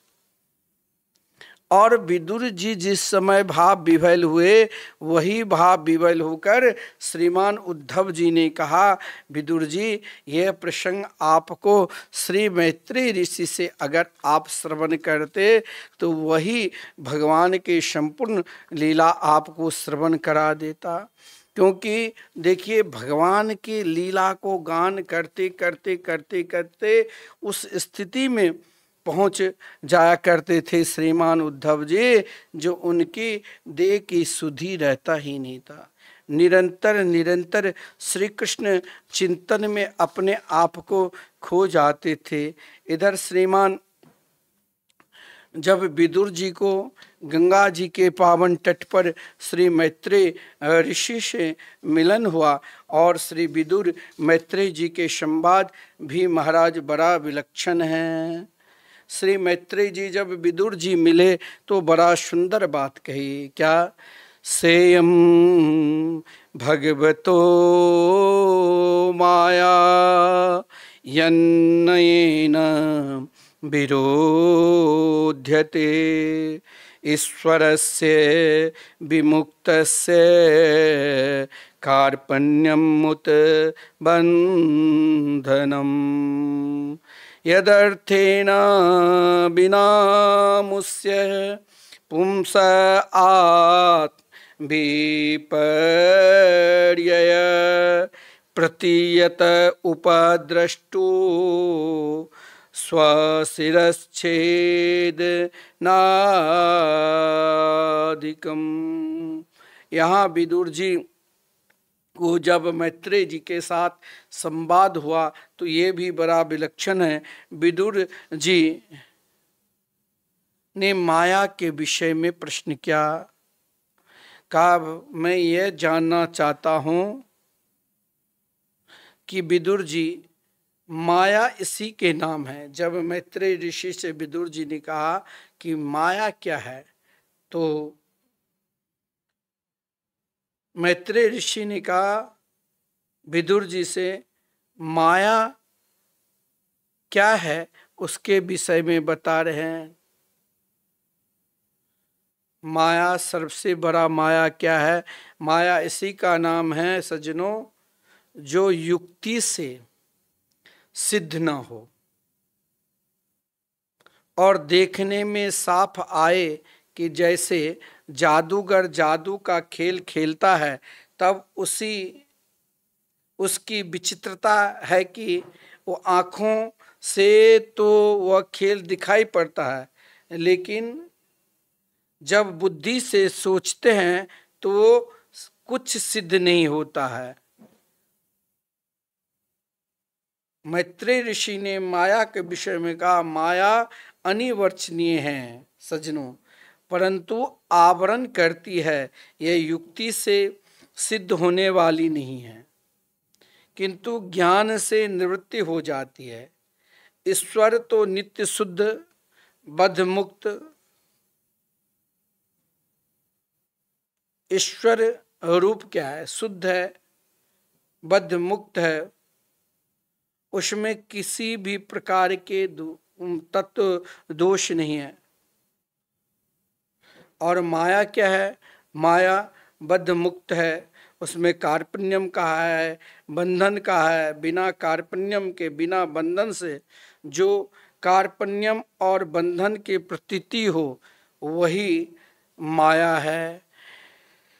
मैत्रेय ऋषि ने विदुर जी को अनेक दोनों का जब संवाद हुआ, विदुर जी ने मैत्रेय जी से कहा कि महाराज आपने तो मुझे एक तत्व के विषय में बताओ, भगवान सृष्टि क्यों करते हैं, सृष्टि का क्या प्रयोजन है। सृष्टि के विषय में भी सज्जनों बड़ा विलक्षण है।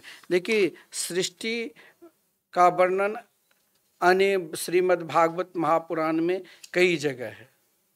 सृष्टि का आपको द्वितीय स्कंद में भी वर्णन है, तृतीय स्कंद में, सब में कुछ न कुछ सृष्टि का वर्णन है। लेकिन सृष्टि का मुख्य उद्देश्य, सृष्टि का मुख्य प्रयोजन का तीन मेन है। जो सृष्टि, जब ब्रह्मा जी सृष्टि के विस्तार करते हैं तो ब्रह्मा जी के नासिका छिद्र से कौन प्रकट हुए? बारह भगवान। और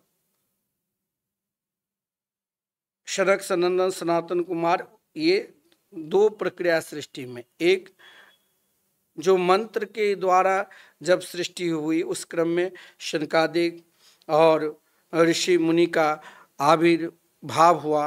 लेकिन जब महाराज मनु और सत्यरूपा से सृष्टि का विस्तार हुआ तो उस समय भगवान ब्रह्मा जी के द्वारा स्वयं भगवान बारह रूप में अवतार लिए। और जिस बारह कल्प में हम लोग अभी निवास कर रह रहे हैं, पहले जब हुआ था उसमें पद्म कल्प हुआ उस समय, फिर इस समय बारह कल्प है।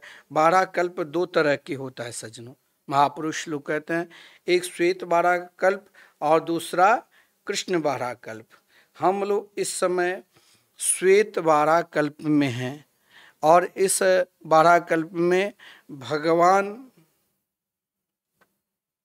नारायण के नाभि से जो कमल प्रकट हुए उसी कमल से महाराज ब्रह्मा की उत्पत्ति के विषय में भी वर्णन है। लेकिन सज्जनों सृष्टि का चार प्रकार के हुए हैं।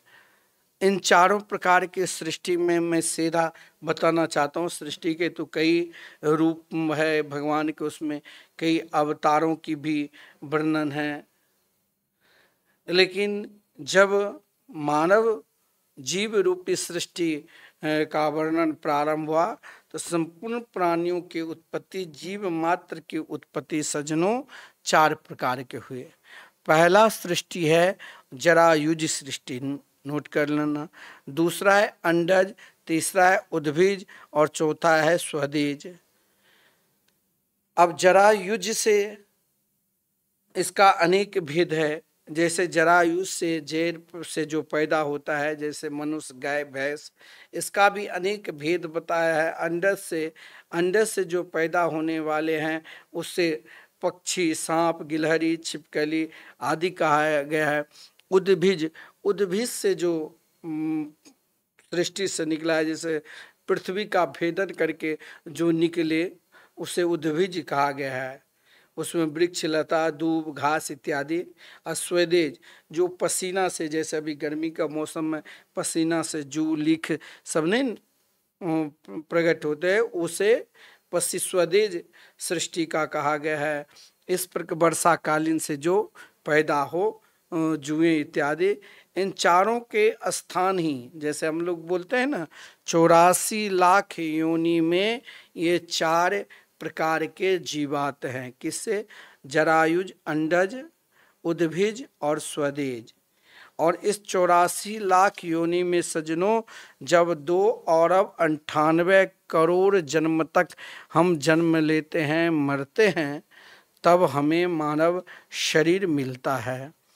और इन मानव शरीर के विस्तार की सृष्टि का जो प्रयोजन है, उनकी विस्तार श्री मनु महाराज को मुख्य रूप से दिया गया है। कई लोग मनु महाराज के मनु सिद्धांत को नहीं मानते हैं, लेकिन उनको यह जानना चाहिए आप कहाँ से जन्म लिए हो, आप कहाँ से आए हो।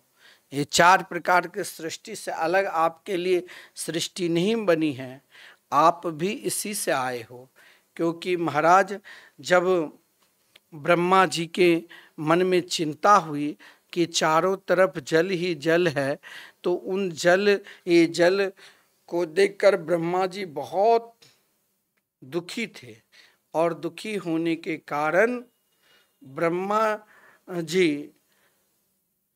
के नासिका छिद्र से जो स्वरूप प्रकट हुए 12 भगवान, जिन 12 भगवान ने हिरण्याक्ष को उद्धार कर पृथ्वी की स्थापना की, और वही पृथ्वी जो ब्रह्मा जी के छाया से मनु और शत्रुपा मतलब पुरुष तत्व और स्त्री तत्व हुआ, और जिस पुरुष तत्व स्त्री तत्व से सृष्टि जब चली तो आकुति, देवहूति, प्रसूति नाम की 3 कन्या हुए, और महाराज प्रियव्रत, उत्तानपाद नाम के 2 पुत्र हुए। जिस आकुति के विवाह रुचि नाम के प्रजापति के साथ, देवहूति का विवाह कर्दम ऋषि के साथ, और प्रसूति के विवाह दक्ष नाम के प्रजापति के साथ हुए। इनकी कथा आगे आप श्रवण करोगे। लेकिन सज्जनों, आप जो कहते हैं कि ये मनुस्मृति कुछ नहीं है, ये सब ढकोसला है, लेकिन आप गौर से अगर ध्यान देंगे, श्रवण करेंगे, इस 3 स्कंद के प्रारंभ में 19 अध्याय जो है ना, उस 19 अध्याय में कर्म प्रधान का वर्णन केवल किया गया है, जिसमें सृष्टि का, इसमें ही भगवान यज्ञावतार 12 भगवान के प्रादुर्भाव हुए हैं। उसके बाद जो 33 अध्याय तक है, जो 14 अध्याय है, इन अध्यायों में विवेक प्रधान का मुख्य ज्ञान दिया गया है, जिसमें कहा विवेक प्रधान मतलब ज्ञान प्रधान। जैसे भगवान कपिल ने माता देवहूति को सुंदर ज्ञान प्रधान, 14 अध्याय तक विवेक प्रधान और ज्ञान प्रधान का ही वर्णन है। जैसे मान लो सज्जनों, मीमांसा के और पूर्व मीमांसा और उत्तरी मीमांसा में ये दो विभाग है। इसी प्रकार तीसरे स्कंद में भी महापुरुष लोग कहते हैं दो विभाग है। सृष्टि भी दो प्रकार की, एक तो वृद्ध की सृष्टि, दूसरी जो सृष्टि है मुक्ति की सृष्टि। कपिल भगवान कर्दम और देवहूति की जो सृष्टि की वर्णन है, उस सृष्टि को हम नोट कर लेना, मुक्त सृष्टि कहते हैं। और ब्रह्मा के सृष्टि से जो वध सृष्टि, ब्रह्मा की जो सृष्टि से वर्णन है, उस सृष्टि को हम मुक्त सृष्टि कहते हैं। एक महात्मा इस भाव को एक बड़ा आश्चर्य का भाव दिया है, उसे भी हमें सुनना कि एक बार जिस समय महाराज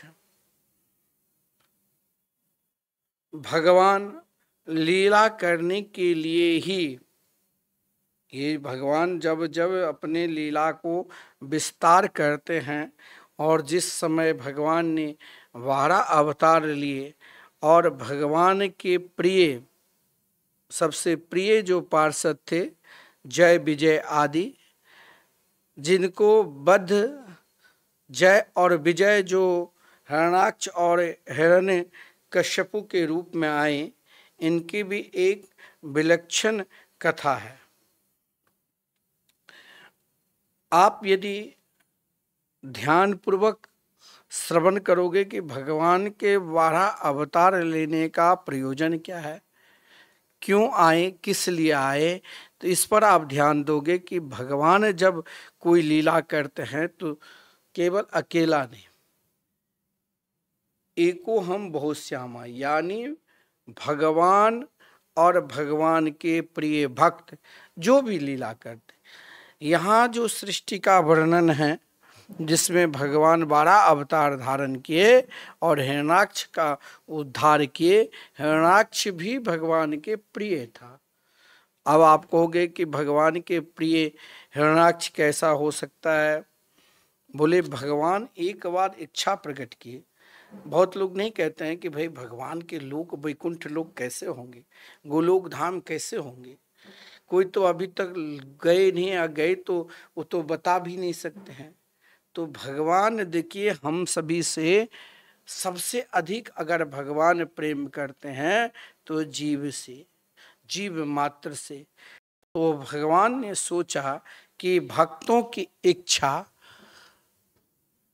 को पूर्ति के लिए स्वयं मैं ही एक लीला करूं।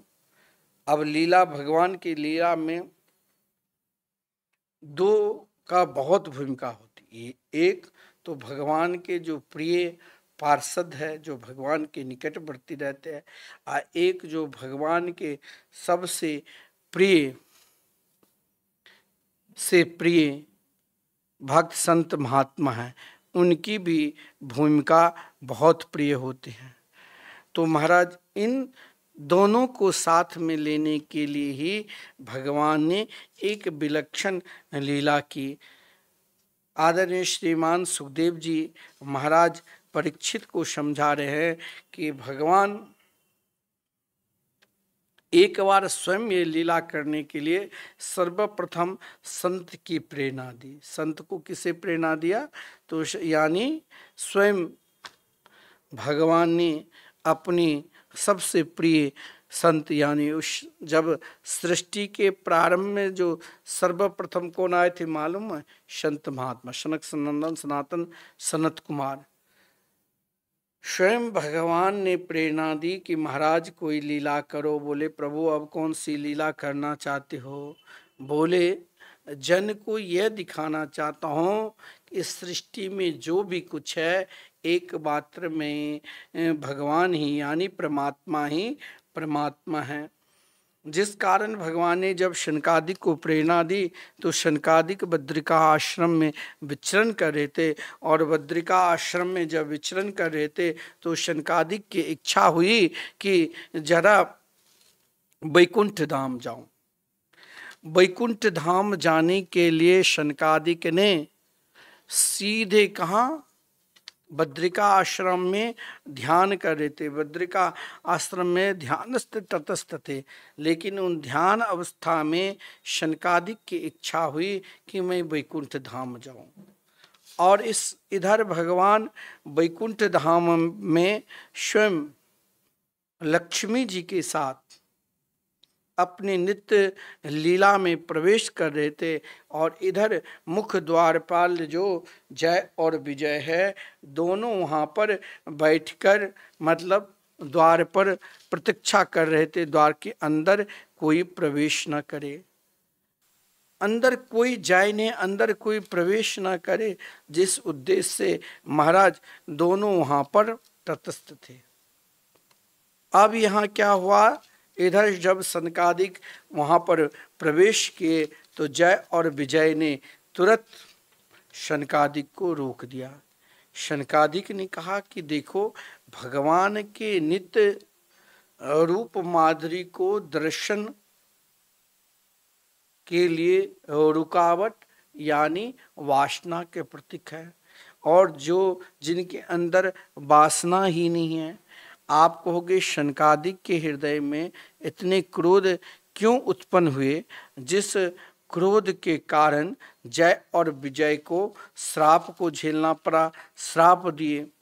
शनकादिक जब वैकुंठ धाम में प्रवेश किए तो वैकुंठ धाम में प्रवेश होने के कारण तुरंत जय विजय ने रोका। शनकादिक एक क्षण के लिए, देखिए महात्मा जल्दी क्रोध करते भी नहीं। अब शनकादिक एक तो निरंतर 5 वर्ष की छोटी अवस्था के रूप धारण किए हुए हैं, और फिर भी अगर उनके हृदय में क्रोध उत्पन्न हुआ तो इस क्रोध का कारण क्या है? इस क्रोध का कारण है कि भक्त को अपने लीला को विस्तार में प्रवेश कराने के कारण भगवान भी जब अपने लीला को विस्तार करते हैं तो अपने परम प्रिय भक्त की सहारा लेते हैं। एक क्या, एक जो प्रिय नाम जापक है, एक कौन, जो उनके निकटवर्ती है। तो सबसे अधिक निकटतम कौन रहते हैं? जैसे महाराज प्रधानमंत्री के सबसे अधिक निकट कौन है? उनके जो सुरक्षा कर्मी है, एसपी जी, वही रहते हैं। उसी प्रकार भगवान के सबसे निकटवर्ती जो ये हमारी लीला को पहचाने, तो इस लीला को पहचान कराने के लिए भगवान ने क्या किया? तो भगवान ने कहा कि यहाँ महात्मा की भी वचन सत्य हो जाए और मेरे लीला का भी विस्तार हो जाए।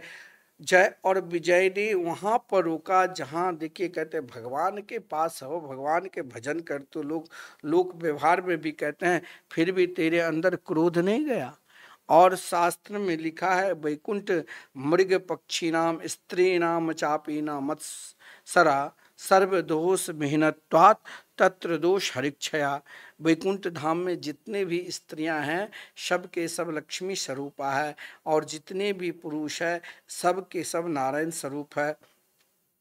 फिर भी वहाँ अगर शनकादिक जैसे महात्मा जो निरंतर भगवान का स्मरण करते रहते हैं, तो फिर वहाँ अगर क्रोध आया तो ये क्रोध मान लो भगवान की ही इच्छा है। भगवान के बिना इच्छा से यह कार्य हो ही नहीं सकता है। अब भगवान की इच्छा क्यों है?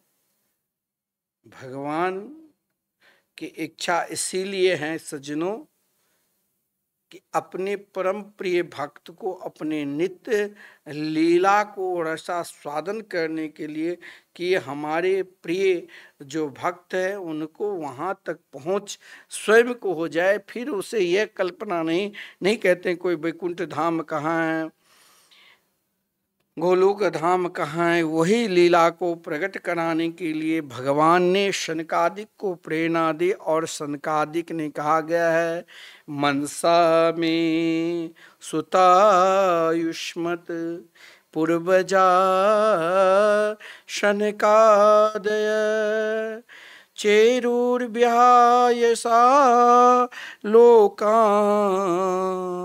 लोकेषु विगत स्पृहा। ब्रह्मा जी के मानस पुत्र शनकादिक ने देखा कि ये जय और विजय जो मैं निरंतर नित्य स्वरूप का जो चिंतन करता हूँ और जिस स्वरूप को चिंतन करते करते वैकुंठ धाम तक आया हूँ और उन वैकुंठ बिहारी लक्ष्मी नारायण के दर्शन करने के लिए उन दर्शन में भी ये दोनों विघ्न डाल हैं। कहा तुम इस लोक में रहने के अधिकारी नहीं हो, तुम असुर हो जाओ। देखिए, असुर हो जाओ।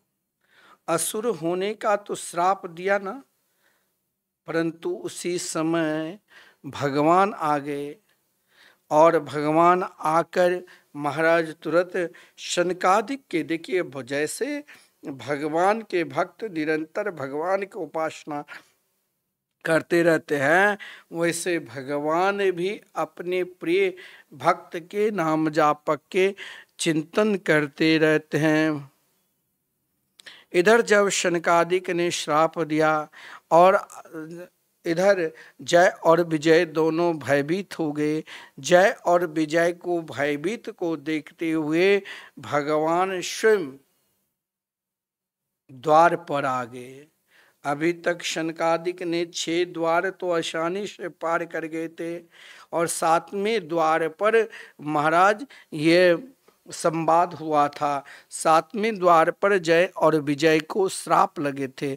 उस द्वार के बाद सीधे भगवान के नित्य महल है, उस महल के द्वार पर ही जय और विजय ने रोका।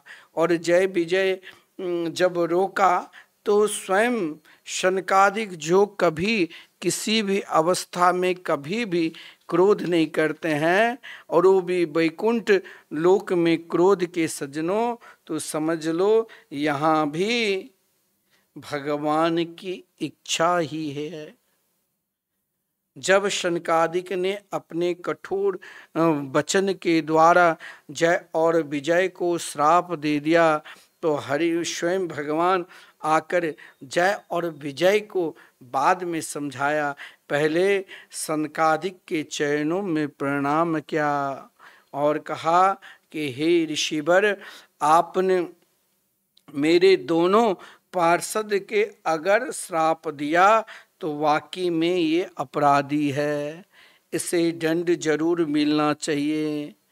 और दंड क्यों मिलना चाहिए?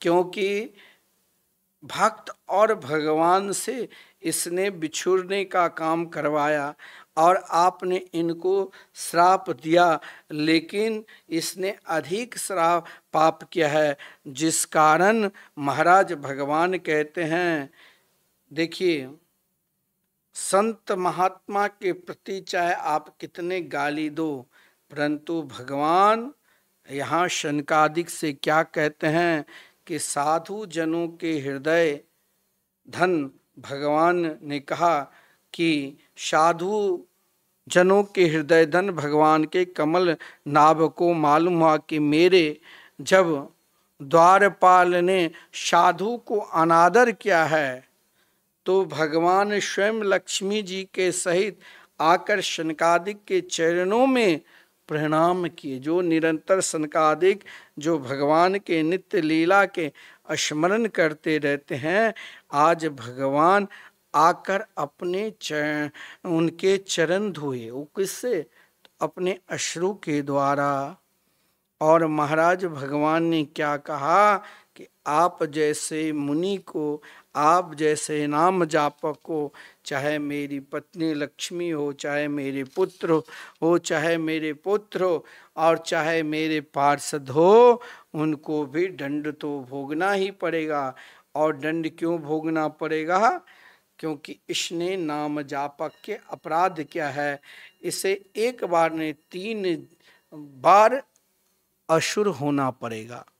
अब देखिए ये 3 बार असुर होने का काम भगवान ने क्यों श्राप दिया? शनकादिक ने तो कहा जाओ तुम असुर हो जाना, लेकिन यहाँ भगवान इसीलिए कहा कि इसने अपराध क्या है तो इसको 3 बार दंड मिलेगा। और इधर भगवान ने जय और विजय उदास बैठे थे कि अब मैं कहाँ जन्म लूँ, किस ओर जन्म लूँ।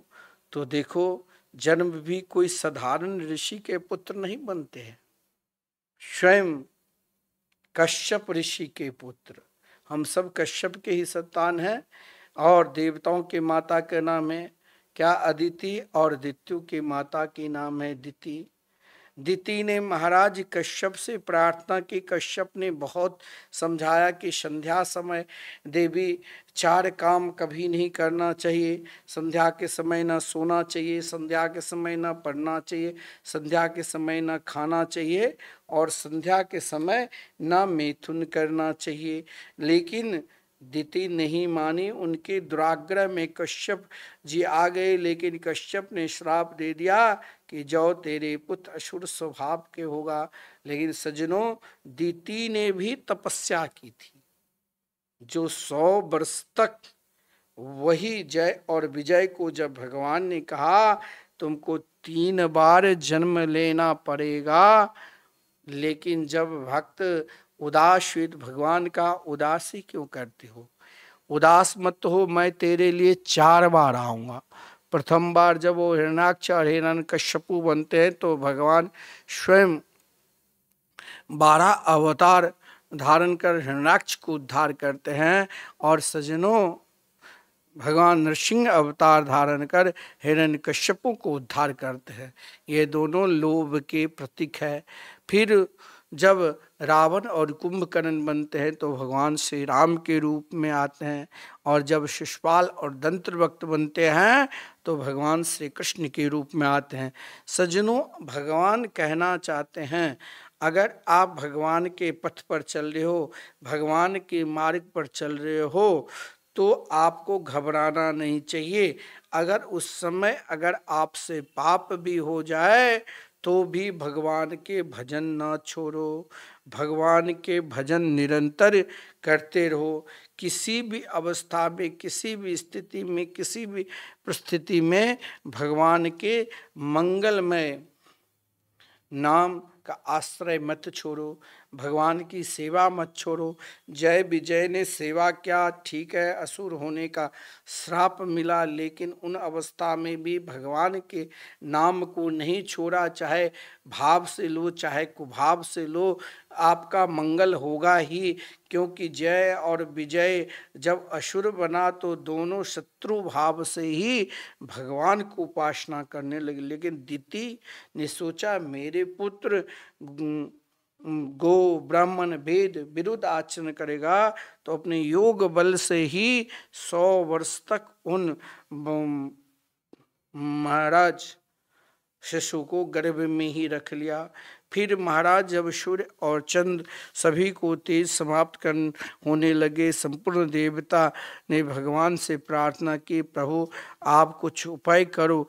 तब स्वयं देवता ब्रह्मा जी ने आकर जब कश्यप ऋषि से निवेदन किया और कहा, कश्यप ऋषि आप सब कुछ जानते हैं, यह तो परमात्मा की लीला है। तब कश्यप ऋषि ने अपने कमंडलों से जल निकालकर जब दिति के शरीर पर दिया तो वही महाराज हिरण्याक्ष और हिरण्यकश्यपु के रूप में आया।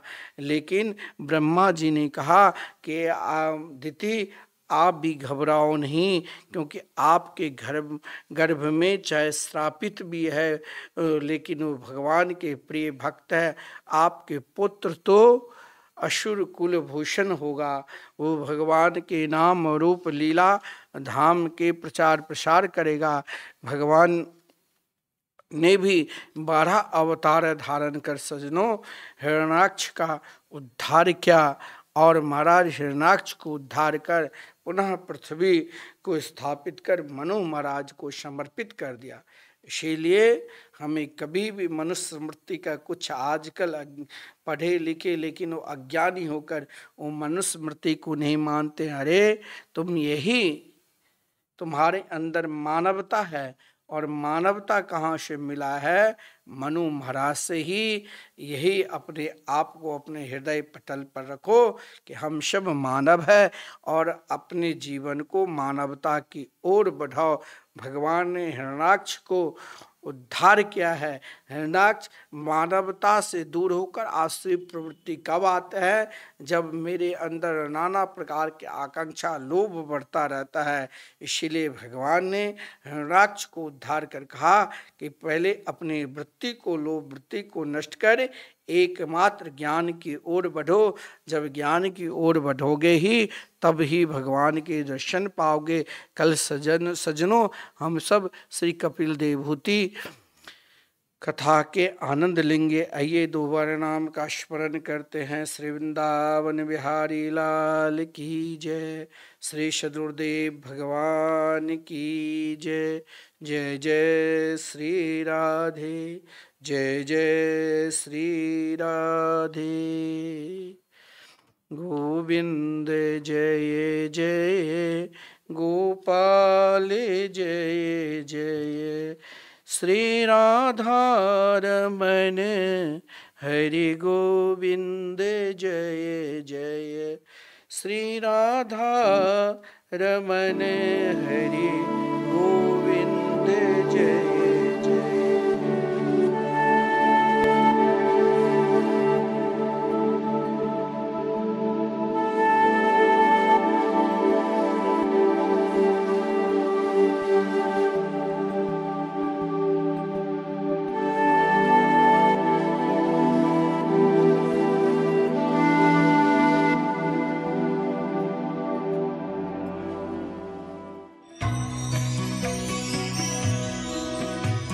परम पावन श्री वृंदावन धाम की भूमि पर परम पूज्य सद्गुरुदेव भगवान द्वाराचार्य जगत गुरु निम्बारकाचार्य श्री मुकुंद देवाचार्य पीठाधीश्वर श्री राधेश्याम शरण देवाचार्य जी महाराज के मार्गदर्शन में विश्व प्रसिद्ध भगवान श्री कृष्ण की नगरी श्री धाम वृंदावन परिक्रमा मार्ग मिथिला कुंज आश्रम में निरंतर 24 घंटे अखंड श्री युगल नाम महामंत्र संकीर्तन 30 वर्षों से चल रहा है और अखंड अहर्निश 24 घंटे सदा श्री धाम वृंदावन में मिथिला कुंज में चलता रहेगा।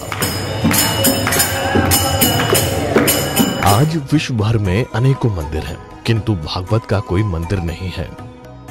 तब हमारे पूज्य गुरुदेव के भजन संकल्प से ये भाव जागा कि श्री धाम वृंदावन में एक अलौकिक भागवत मंदिर बने, जिसमें वृंदावन आने वाले सभी भक्तगण एक साथ संपूर्ण भागवत श्लोक का दर्शन कर सकें। सद्गुरुदेव के इस भाव को साक्षात करने के लिए विश्व में प्रथम बार श्री धाम वृंदावन मिथिला कुंज आश्रम में श्रीमद् भागवत महापुराण के 18,000 श्लोक शिलालेख लिखित भव्य दिव्य श्रीमद् भागवत महापुराण मंदिर बनने जा रहा है। आप सब भी इस दिव्य भागवत मंदिर में अपना तन मन धन से सहयोग कर श्री धाम वृंदावन में अक्षय पुण्य प्राप्त करें। एक श्लोक शिलालेख की सेवा राशि मात्र 5100 रुपए है, जिसमें आपके नाम से एक श्लोक शिलालेख पर लिखा जाएगा। इसी प्रकार से आप 2 श्लोक की दान राशि 11,000 रुपए, 5 श्लोक की दान राशि 25,000 रुपए, 11 श्लोक की दान राशि 51,000 रुपए और 21 श्लोक की राशि है 1,01,000 रुपए देकर अनंत पुण्य के भागी बन सकते हैं। कहा गया है कलयुग केवल नाम आधारा।